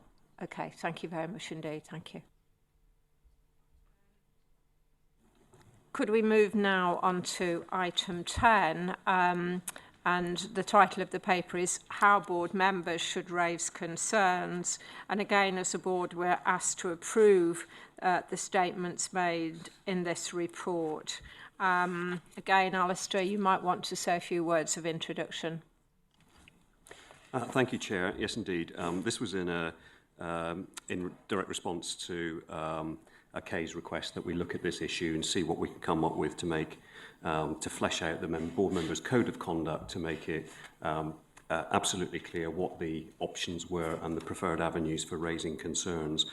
So this, in Annex A, is the proposed draft. What we are intending to do is to make clear that there are different and particular routes for board members that are different from members of staff. And if you recall, there is a whistleblowing policy for staff. However, what we've tried to do is make clear that we would expect the principles that we apply to staff whistleblowing to apply as well. So we've aimed to make it as consistent as we can. Though I think, as was correctly pointed out, the provisions of PIDA, the Public Interest Disclosure Act, apply to employees. And if you're not an employee, you're not afforded those protections. So I think it is right and proper that we have an appropriate code for this. I didn't really want to say anything much more than that, except that this has been consulted on internally. And David, I know you've had a look at this and your comments were very helpful, and thank you for those. So it's simply looking for approval by the board, or indeed if you feel that there's any further amendment needed, we'll happily make it. Thank you very much indeed. Any questions, comments? Kay? Thank you. Yeah, obviously I'm very pleased to see this. A few things. I mean, I think it's by no means clear that board members are not covered by the Public Interest Disclosure Act, and in fact it's likely that they are covered because there's been some recent changes, and certainly as we are as board members, we do tick the box for the requirements, but it is as yet untested. So it's just to be aware of that to say we're not covered isn't accurate, although there is still a bit of a question mark over it, but my advice is that we would be covered. What I particularly wanted to say is on the second page of the annex, we've got the raising a concern informally, and then we've got the formal raising of concerns, and the formal raising of concern is about tabling an agenda item and making it a formal item of business. And the informal part of this seems to be that it's more about an informal discussion. So we go from a sort of informal discussion to a formal item of the board. And I think, I mean, personally, I would prefer something a bit more of a process, really, because what could happen, you know, I might, for example, not want to bring a substantive item to the board.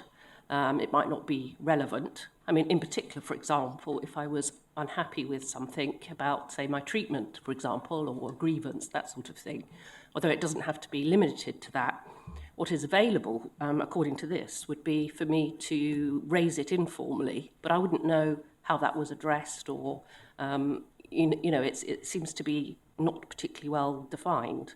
And so there's a big gap between sort of raising it informally and going to the sort of raising it as a formal agenda item. It seems to me that there's probably things in between that I would like to be a bit more formalised. Otherwise, it potentially leaves board members quite vulnerable in the sense that you might not want to go as far as a public interest disclosure or a formal item of business, and yet you have particular concerns.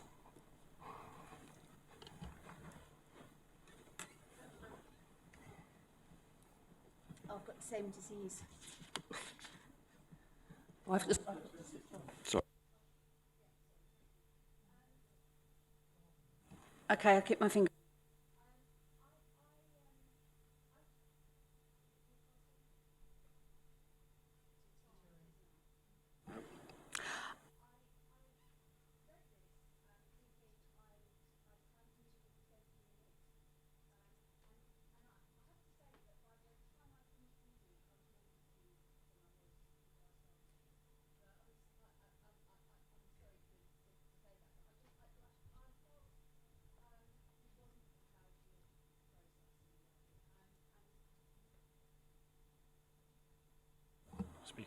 Speak again. Okay, thank you. From the beginning? Yeah. Okay.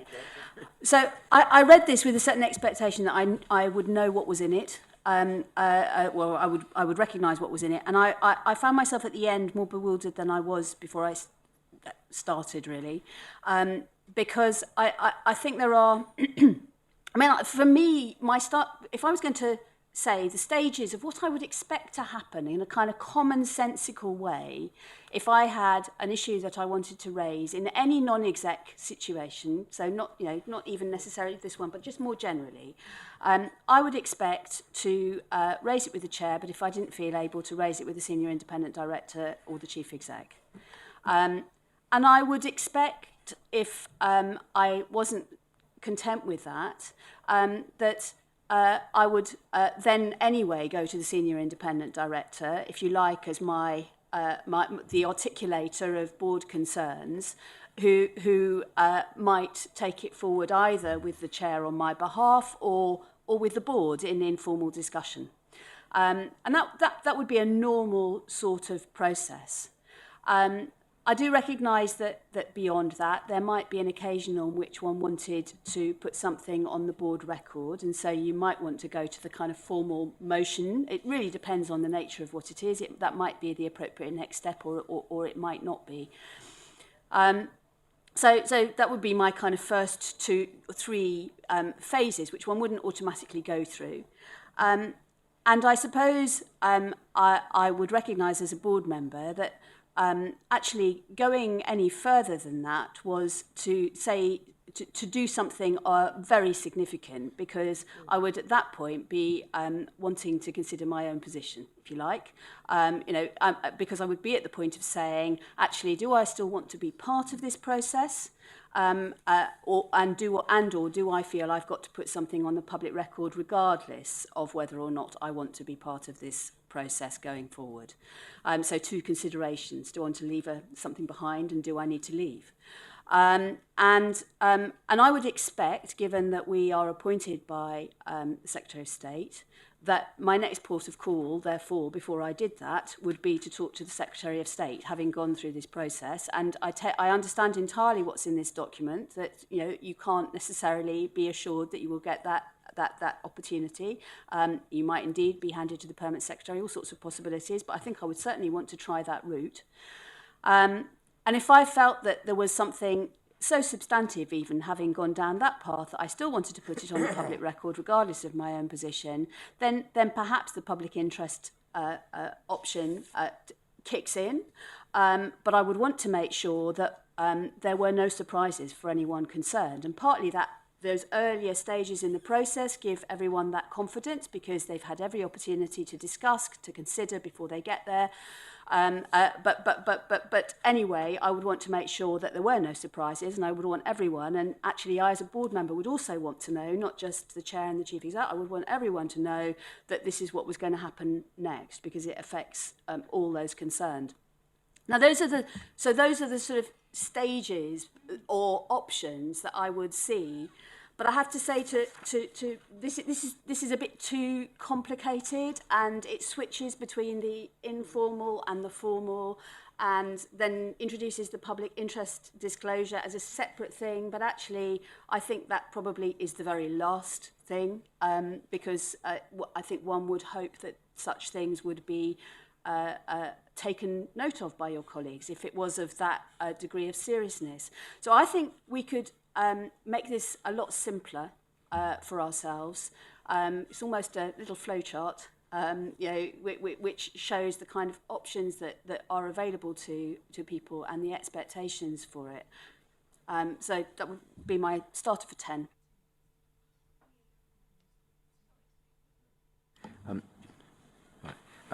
I think this illustrates, Anna's got it absolutely right, and I think this illustrates the difficulty in trying to codify something that is about people and relationships. While it's necessary and it's appropriate, I think it's always going to we're all going to individually find flaws with it that don't suit us.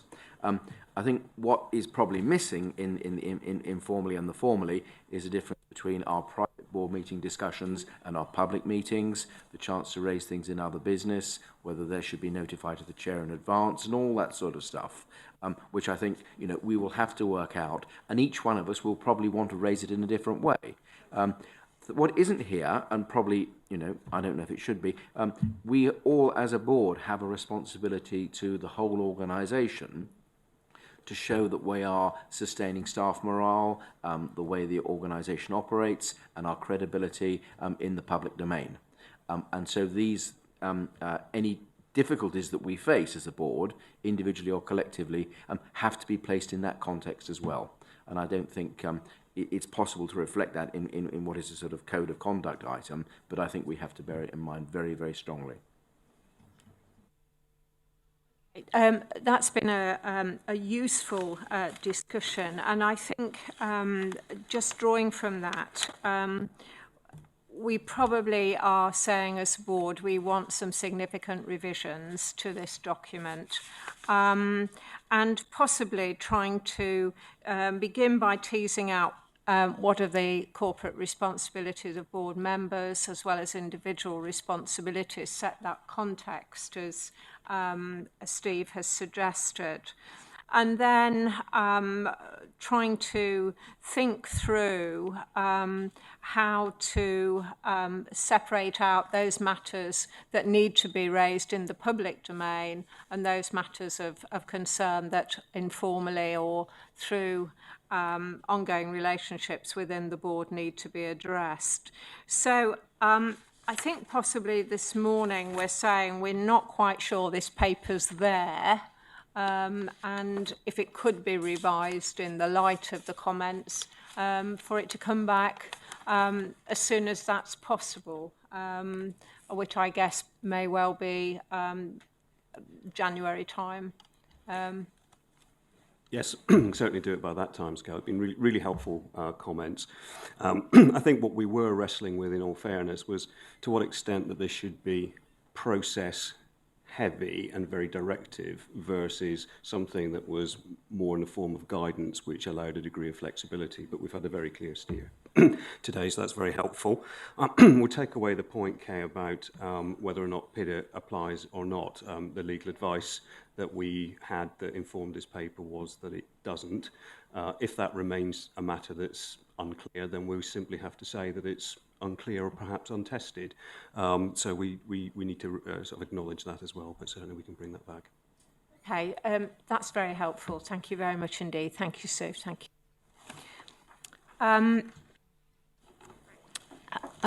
Item 11 on the board is the State of Care report, which we won't be dealing with this morning in the public meeting. We've been advised that this is a report for Parliament and therefore we should not discuss it here until that report has been laid with Parliament. So that will take us on to item 12, which is Primary Medical Services, the compliance report. And if I could invite you, Philip, to introduce that report. Thank you. Thank you, Chair. This is a piece of work that has been conducted jointly with my team and Amanda Sherlock's team in operations. So I'm just going to make a few points and then invite Amanda just to come in at the end of that.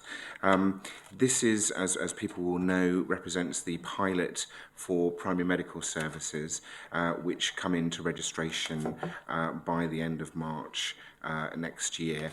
And represents indeed how we would use our current methodologies in terms of inspection thereafter and compliance. Of course, all this needs to be cited clearly within the context that we are looking at a strategy review in any event, but obviously it's important to make sure that we have this ready for us going forward from the 1st of April. So people will have read that we took 42 volunteer practices and applied our inspection methodologies to them, testing out a number of points. We found some non-compliance, but not particularly high levels, it has to be said, although the small number. We looked at 10 of those, around 10 of those practices were London-based, and the rest, the other 30 plus, were based in the South region. And the intention was to get a spread of urban, rural and mixed practices within that. We used 12 of our more experienced inspectors. They themselves are not experienced in primary medical services, but are experienced in inspection and regulation. We supported them both with some guidance notes and also the input of our National Professional Advisor for Primary Medical Services, Professor Haslam. We wanted to test a number of ways of doing this. The first one we looked at was we took a number of different approaches in terms of whether or not these inspections should be announced or not. Board members will know that we currently give short notice to dental practices. We looked at a number of ways of doing that. We took a small number, 3 in fact practices, and gave them 10 days notice. And the interesting observation from that, although a very small number, was that actually giving a longer period was actually quite unhelpful. Given the way that we currently inspect in terms of talking to people who use services and staff, the feeling around that was that the longer time created more anxiety, but also practices were looking particularly at some of their systems-based issues rather than the services that we would the view we would come to services in terms of talking to those people who use them and the staff. So the suggestion here is that we go with a 48-hour notice period, which is in line with the way that we currently work with dental services. We did identify some training areas. Those training areas for our staff were more about the context and understanding of primary medical services. Also we've had some very useful learning here in two other areas I'd just like to point out. One of them relates to the best way to talk to people who use services, and it was generally felt that talking to people in the waiting room before their appointment was probably not the best way to do that, and so we're working up some further discussions around how we would do that, particularly involving local organisations. It's you'll notice on page 7 at 2.13 there's some discussion about that. The difficulty is that not all areas have the same level of participation from community groups as others, and we would hope that with health and wellbeing boards coming into place, that's something that would improve that situation, indeed something that we will work on and take forward as a lesson learnt. There's a summary at 2.15 of our recommendations, and particularly I'd like you to note the use of professional experts, and we will be recruiting to the Specialist Professionals Bank around those needs as we go forward. I'm going to ask, Amanda's going to talk a little bit about section 3 in terms of resource.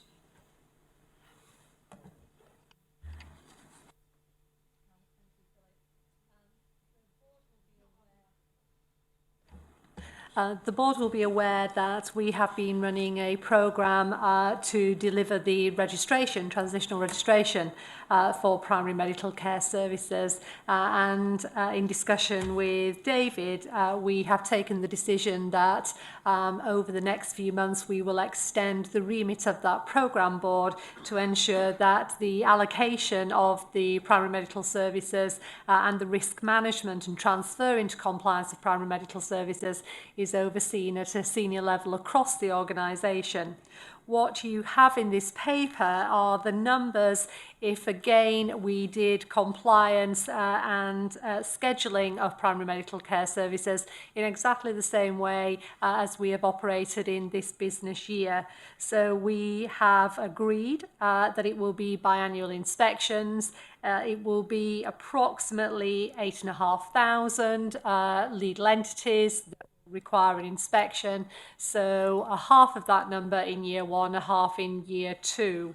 That would leave us in the figures that we have projected with a requirement of an additional 5,000 inspections and the deployment of around 113 compliance inspectors. What we are keen to do is to ensure that in the context of the strategic review and the learning from this compliance pilot, that we have best fit in terms of those services that present a risk post-registration decision, so that we are out and inspecting services where we have evidence of compliance that has a significant impact on quality and safety. From the applications that we have so far, we have to date of around 60% of applications submitted, 780 providers who are declaring some level of non-compliance with one or more of the essential standards. If that extrapolates out to the remaining applications, that's above the risk projections that we put into our planning for the registration of primary care. So we are currently undertaking a piece of analysis as to which standards are incurring this declaration of non-compliance and how that translates into registration assessors following through, so that we have as robust an assessment of risk against the essential standards to start our planning for next year's inspections as we possibly can, and are able to feed into QRP both the registration assessment and also contemporary information about the inspection scheduling. What we are working through in terms of having a risk-based model is whether primary care, on the basis of this pilot and on the basis of the outcomes from the consultation on the strategic review, whether we want to go into the next business year with this 50% of services that require an inspection getting an inspection next year, or whether we want to have a more bespoke model on the basis of what the declarations of non-compliance and what information from PCTs, for example, and other information such as quality and outcome framework information in some parts of primary care might tell us about targeting our resource. So we wanted to bring the potential resource consequence to the board's attention and to take a steer over the next few months in terms of how we allocate and schedule inspections for the 13-14 business year. Okay, thank you both very much indeed. These are quite meaty issues, I think, that we need to debate this morning. Clearly, there's some straightforward things, I guess, about, you know, notifying people when we're coming and how you engage with those who are the patients. But the real question is the risk profiling and the response to that in terms of, you know, either going out next year to do what you say is roughly 50%, or whether we should take a much more measured view about the risk issues. And you know, I think this is at the very heart of thinking about how we utilise our resources, which we've already spent some time this morning considering. David, I just would welcome a bit of a steer from you about how we might go forward this morning. Thanks, Jo. So I think what my proposition will be is for colleagues to note the report and comment as you feel appropriate. We will go into the business planning work now into the spring. The point that you've just made, the point that Amanda's developed in presenting the report, are issues that we need to consider. We've had a debate earlier this afternoon after the formal board meeting. We'll actually look at the workforce planning tool. And in a sense, these are all part and parcel of the tools that we need to bring into that forward planning work that we need to do as part of the business planning process.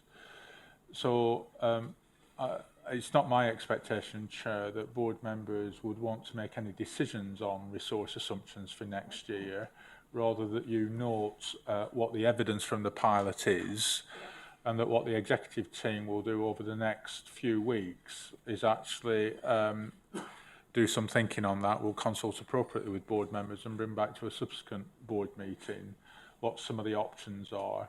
I do anticipate we'll touch on some of this in the workshops. So in a sense, I think the point to clarify is I think the invitation is for you to note and comment on the outcome from the evaluation, and to then acknowledge, I guess, that we'll build into the resource planning for next year. And as we bring that to you, and we circulated a note from the last report that John had begun discussions with the Department of Health about what some of their resource assumptions are, then I think this is all important information to help us in those conversations with the department. Now, I'm not optimistic in the conversations with the department that there will be additional resource, but this allows us to quantify in quite a transparent and explicit way what the evidence of the piloting of developing this work have brought out. So it's not the panacea, it's not the answer, but it begins to point to that. So I think that's the way I'd encourage the board to come at this issue, Chair. David, most helpful. Anna, you wanted to come in. Yes, thanks very much. Thank you. I thought this was really interesting paper, and I was particularly struck by some of the findings in relation to access to patient information. And that drove me to pull up the essential standards. And I think there are two which are very interesting in this context. So the first one is the first standard, respecting and involving people who use services, which of course is partly about individuals and their care, but is also about people being able to influence how the services run. Now, PPGs are not necessarily the only way in which practices can do that, but not to have anything, I think, would suggest this standard is not being met. And of course, the other one, which is particularly relevant in the context of information about patients and users of service in this context, is outcome 17, which is about complaints, where it says that people should have their complaints listened to and acted on properly. So we also know that in the context of primary care services, that is a very serious issue, because we have a complete dearth of information about complaints and some serious reasons to be concerned about complaints handling in that sector. And I think in the context of those two standards and this finding, that actually means that we have two things missing, which would be hugely important to developing the QRPs for each of these practices. And I wonder whether, so this is a question, and really just for reflection as you're building the plan for this work going forward. I wonder whether there isn't something that we could do on the strength of this piloting work quite quickly to make it clear to all the registered practices that that we expect there to be information about what the consumers and users of their services are saying to them, and information about the complaints that they've had and the way in which they've handled them, and that we need that in order to make an assessment of the quality risk profile to inform our programme of inspections going forward. And rather than wait to find that this is an issue when we go in to inspect, perhaps address it at the beginning and help us to build this better risk profile, which would then move to your point about how do we approach this work going forward. That may not be right, but it just struck me as I was looking. Many thanks for that. I'll bring Philip in a moment. John, you wanted to come.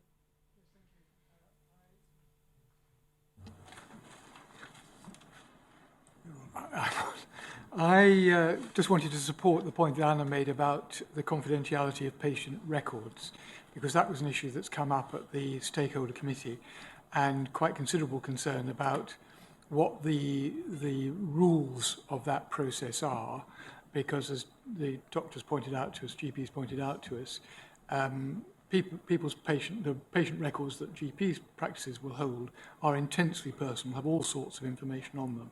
And they really felt that we needed to do, as we say in the review here, to review our current guidance about consent and accessibility. So I just want to endorse that arising from the Stakeholder Committee.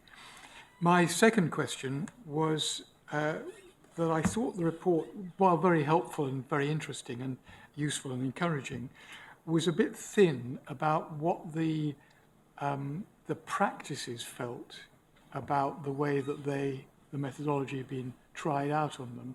There's lots of analysis about what we drew from it, but I mean basically it's only two rather slim paragraphs on what the practices felt. I wasn't really quite sure how to interpret the words that were there, particularly as if you know looking at our press cuts in the medical press, there's quite a lot of criticism from GPs about the perceived bureaucracy and box-ticking nature of our approach, and the need to take a recent article about generating huge numbers of policies just so that when we turn up we can look at all those policies.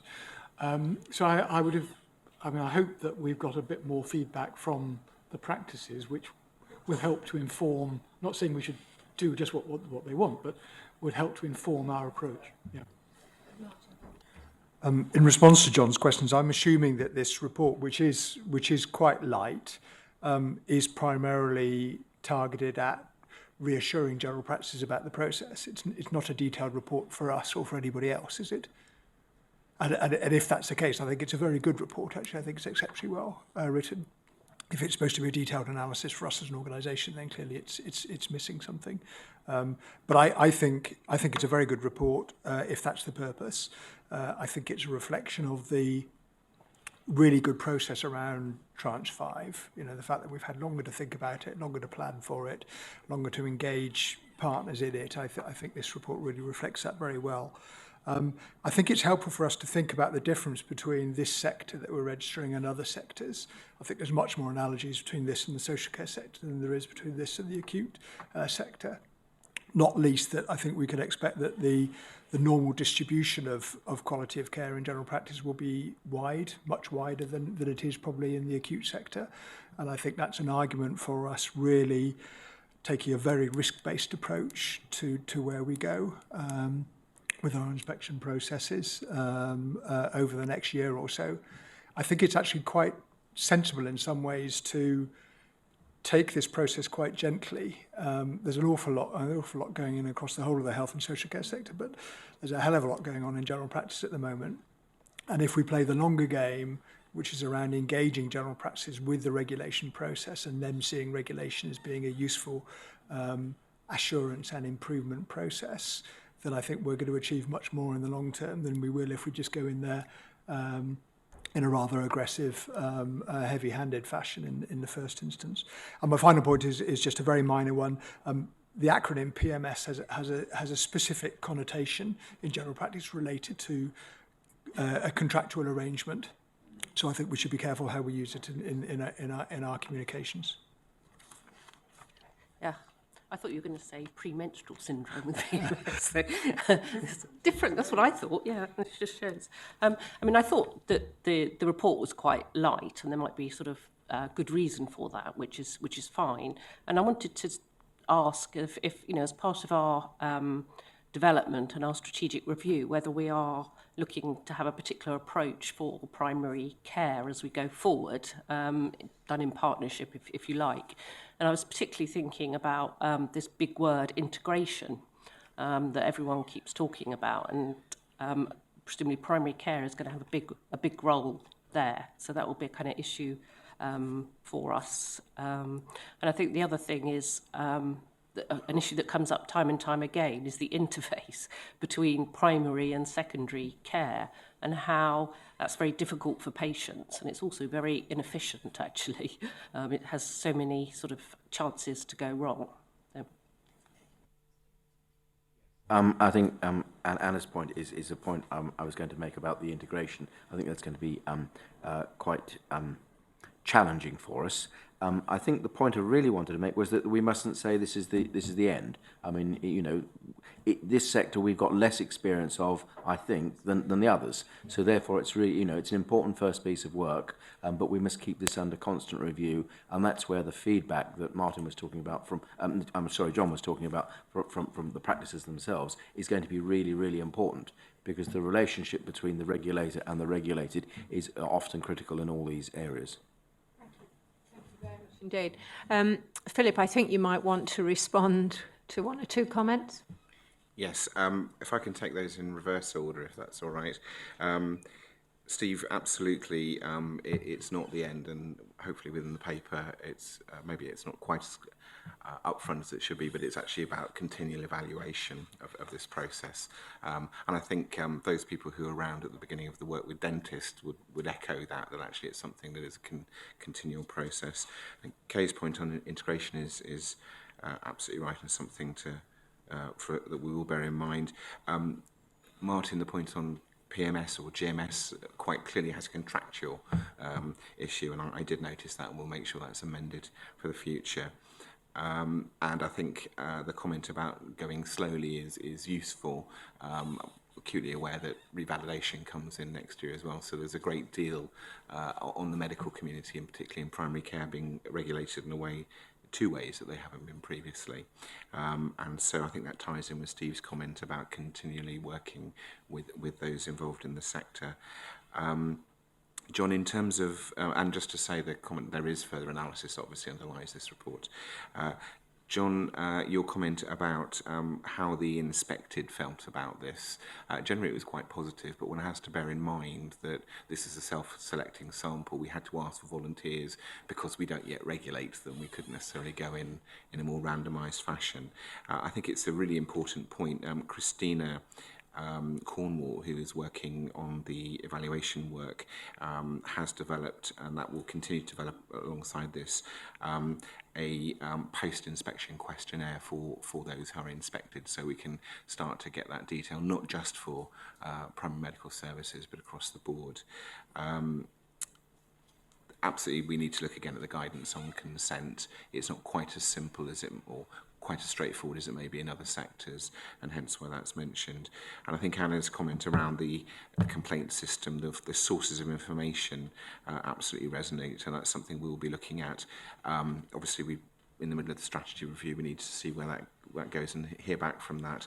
But of course, there are all kinds of issues here which point to differentiation in regulation, and it's important to be clear that providers have those responsibilities to maintain those systems. And I think certainly pushing around those areas is something we can look at in a very useful way. Jill, you wanted to comment? I just wanted to comment on Anna's piece about complaints. One of the things that we're looking to possibly pilot with this sector when we register them is to look at developing an induction pack. So with it, we recommend that it's made clear within the practice that there is an opportunity to tell CQC about care. So we could... We will also be talking to yourselves about the role that local Healthwatch plays, and we've been talking to the Patients Association about this idea as well. Because it'll be the first time we'll have registered an entirely new sector whereby we think we could sort of set a standard about saying this is how visible you should be about getting people to comment on the care that you've received. And that can be an opportunity. Both it demonstrates that that GPs should be make something of the fact that they are registered by CQC, but it turns it into a positive, which is this is what you can do to make something of that, rather than just using CQC in a sort of endorsement. It's not meant to be an endorsement, but we thought it would be quite interesting to see whether in fact we could use that as a communications, and thereafter work with new providers that register for the first time and think about sending them an induction pack about raising awareness about how to feedback. Thank you. Martin, did you want to just come? Yes, I'm sorry, just one final point. When we were talking about a risk-based assessment to guide our inspection regime, I think we should be very careful about considering using self-declarations as part of that risk-based assessment, because I think poorly performing general practices have a long history of not having a lot of insight into their performance. Nicely put. Okay, thank you very much for that. So, as a board, we are asked to note, actually, this report, and that the executive will reflect not just on the findings of this report, but also the comments this morning. Not least, I think that learning more, gaining more information, taking it slowly is probably the way in which we can really engage with this sector to help them to be compliant and safeguard the public, but importantly to really test, I think, some new methodologies in terms of regulation. So I think on that basis you will publish this report to those that will be interested, just as a fairly quick analysis of what you've done, and then presumably at a later stage, in the context of the business plan for next year, come back to the board with some clear recommendations about how to take forward inspection of primary medical services. Yeah. Okay, that's very helpful. Thank you very much indeed. And so our final item on the agenda this morning is item 13, which is testing the methods in relation to home care inspections. And again, Philip, if you just could introduce it with a few words, that'd be very helpful. Thank you.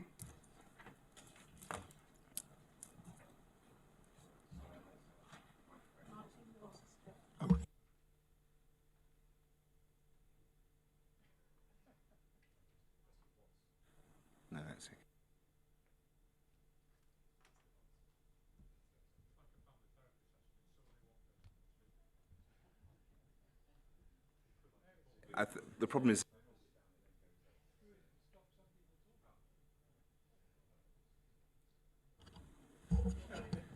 Try that one. Thank you. Okay.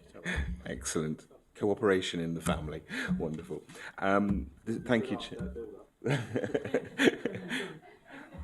Thank you, Chair. Thank you. Obviously, this has some links with the previous item because it looks at methods in a different way. If I can just set a little bit of a scene around this and just make a couple of points. Obviously, as colleagues, board members will have read this paper. If we can go back to when we decided to do the domiciliary care or home care inspection, one of the drivers behind that was a more global issue about how we inspect community-based services. So services that aren't based in or registered to a location. Obviously domiciliary care fits that, but also things like community nursing, health visiting, community midwifery to a certain extent, and also the work of community mental health teams, where they're not delivering a service necessarily in a health centre or hospital or social care location. And it's a difficult thing to do, given the way that our other, historically, how we've arrived at our methods.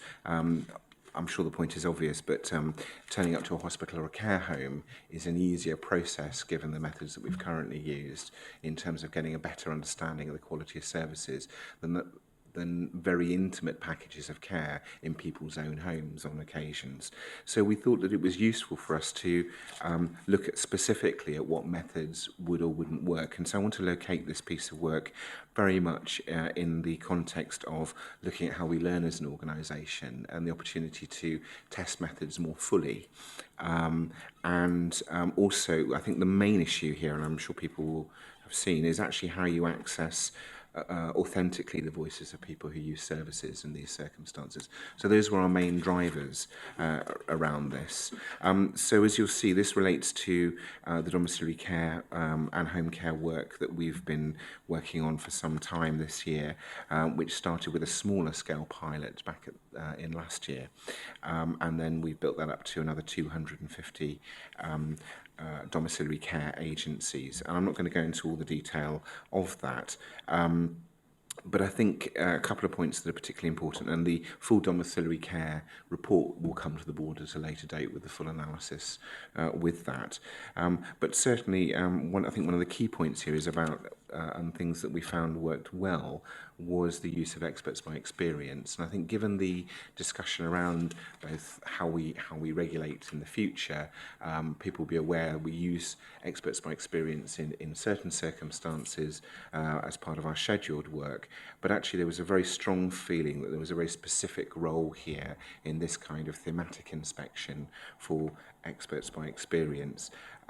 We felt certainly that there were times when people were more willing to talk to an expert by experience, in fact, and have a longer dialogue with them. Selection was difficult because, as you'll have seen, we this initially is an unannounced piece of work.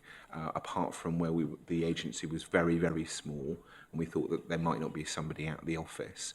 And we went through a number of ways and a number of other methods, including using questionnaires, including visiting people in their homes, going out with the managers of the domiciliary care agencies and watching them as they go through their checks. We also looked at the use of SOFI 2, the short observational methodology.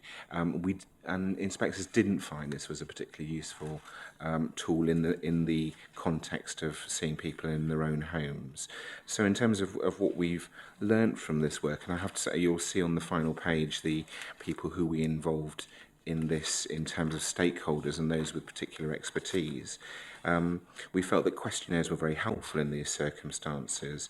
We also felt that there were some difficulties about being wholly unannounced, because actually all we could do is ask local authorities for the names of people who currently receive their care through state funding, which meant that we would have missed people who pay for their own care.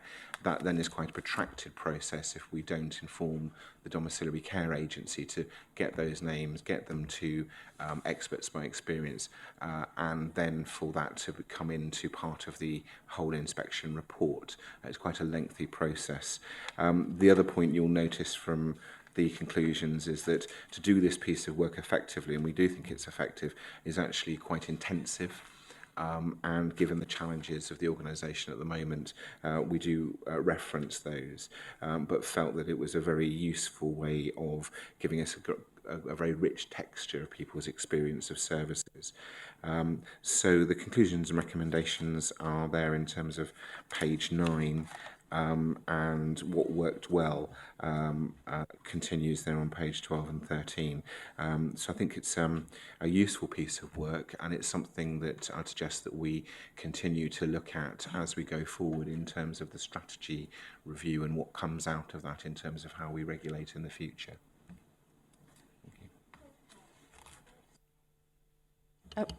Yeah, I mean, it's a very interesting report, but what I wasn't sure about, I mean, you've talked about lessons learned, but I wondered what the strategic implications were for us from this piece of work. You've kind of reported on, you know, what worked well and what didn't, which is, as I say, interesting, but it'd be helpful to have a bit of an insight into what you feel are the main kind of strategic issues as we go forward.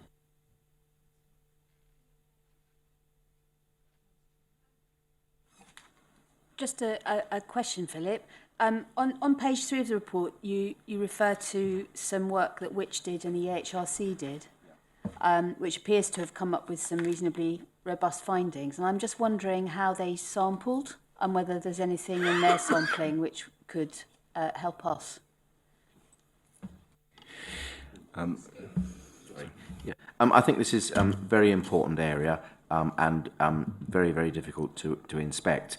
I think I was going to say in my experience, I've got no experience at all, but in my time on CQC, I managed to sit in on a registration of domiciliary care application, which was fascinating on the reliance of the applicant on his pile of paperwork and all his policies and documents, which of course doesn't reveal anything. So it's really important we talk to people. One thing that did occur to me is how talking to the people who are receiving the care, they are predominantly grateful to be receiving the care in the first place, and that can distort the inspection. The only other thing that I just probably should have mentioned, but it was very fascinating to see that this application, they'd got some insurance, of course, for caretaking, which isn't quite what I think the word means.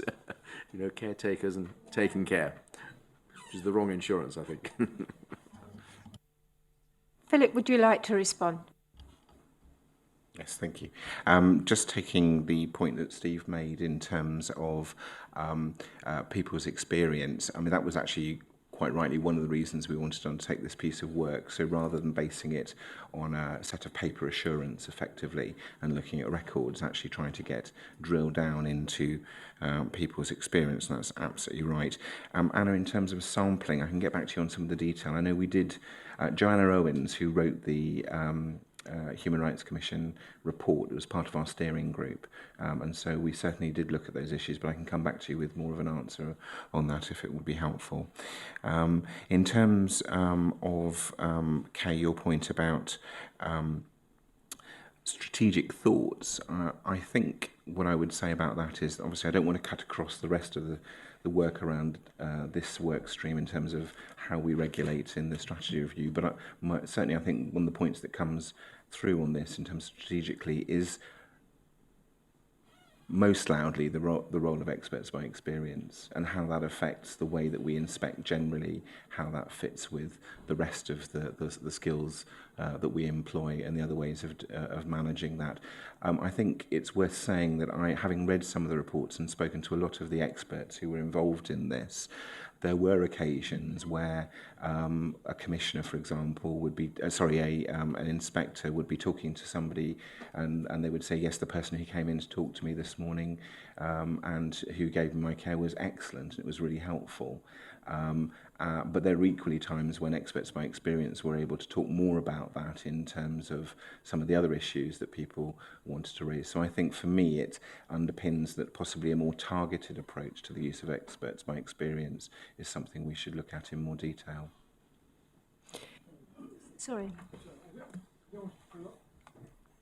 Don't want to prolong this, but I was a little surprised that one of the options which wasn't tested was involved greater collaboration with commissioners, because they have a contractual interest in making sure that the companies or the organisations that they commission actually deliver the specification.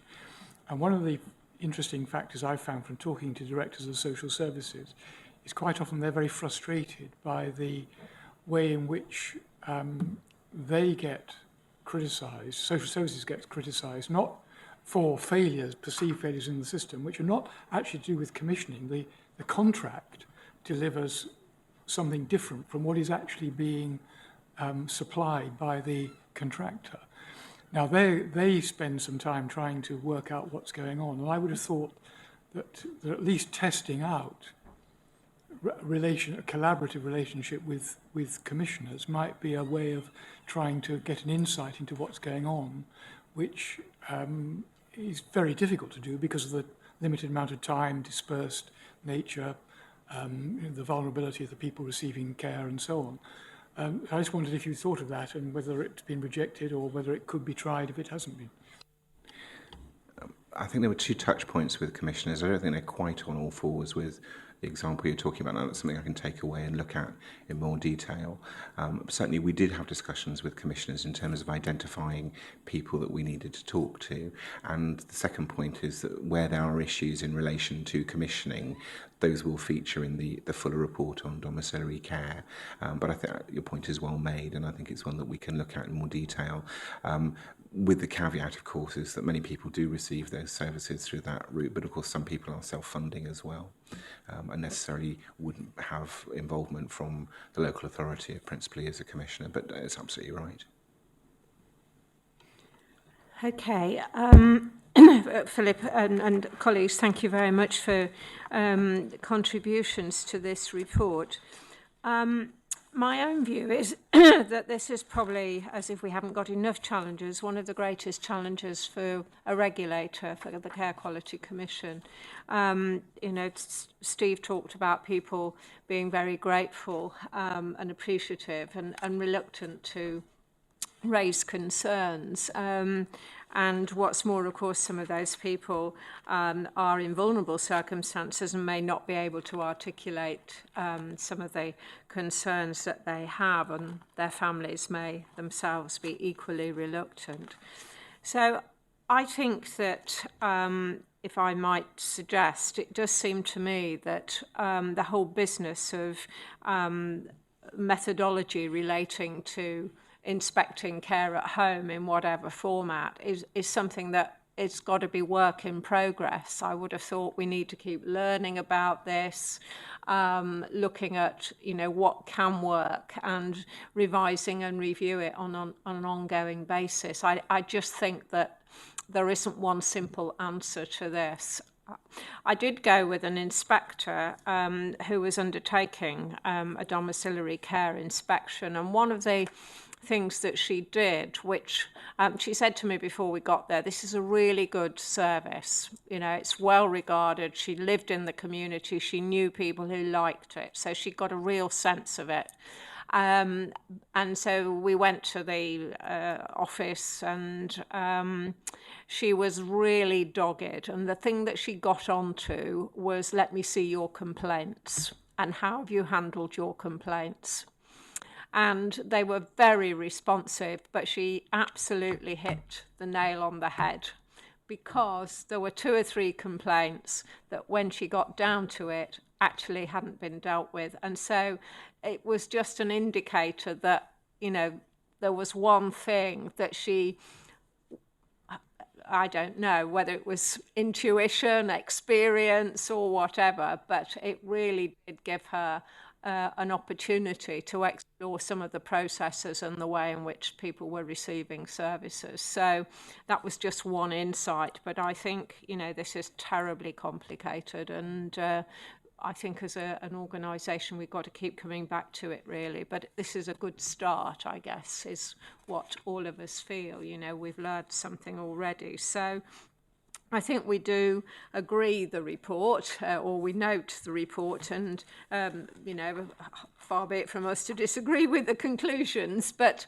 I do think, you know, it raises some very significant resource implications, David, about, you know, this could be incredibly resource intensive if we were to use many experts by experience questionnaires, costly. So I think there's quite a debate to be had in the light of this strategic review about how we invest and follow through in terms of care at home services. So thank you very much indeed to everyone.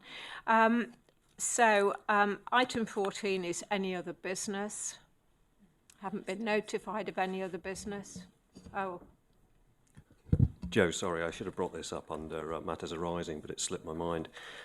There was an issue that came up at a previous board meeting, and John Harwood asked a question, and there's been some email interchange between John and Louise Gus, and John was keen that this was reported here at the board meeting. Now, John raised a question previously. This was around CQC's independence and a requirement that's going to come into effect from April next year, where CQC has to consult with the NHS Commissioning Board before commencing an investigation. I think what John was keen to pursue is to what extent might that constrain us as the regulator.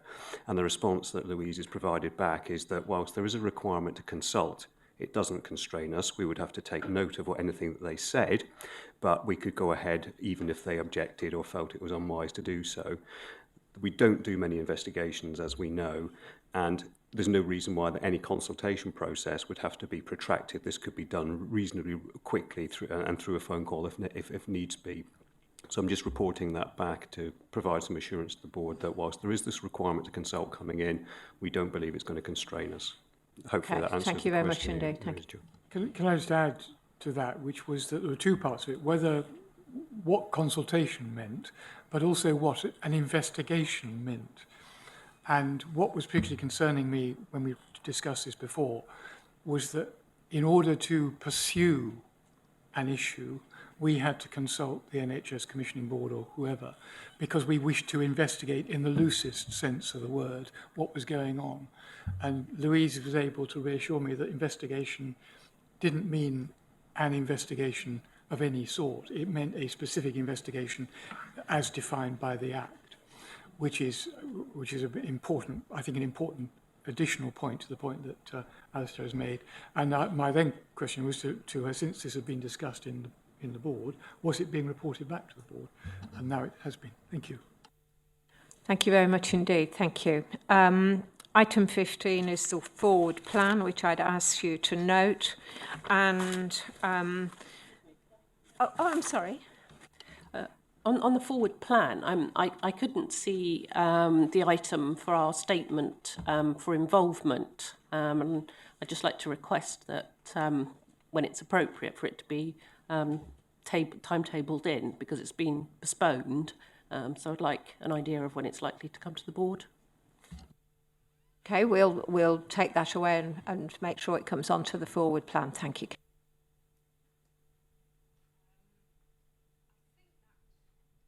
I think that concludes our business. Thank you very much for everyone. It's been a lengthy morning, but we have pretty well concluded on time. And for those people that have shared the experience with us, I hope they've found it interesting. So thank you very much indeed. Thank you.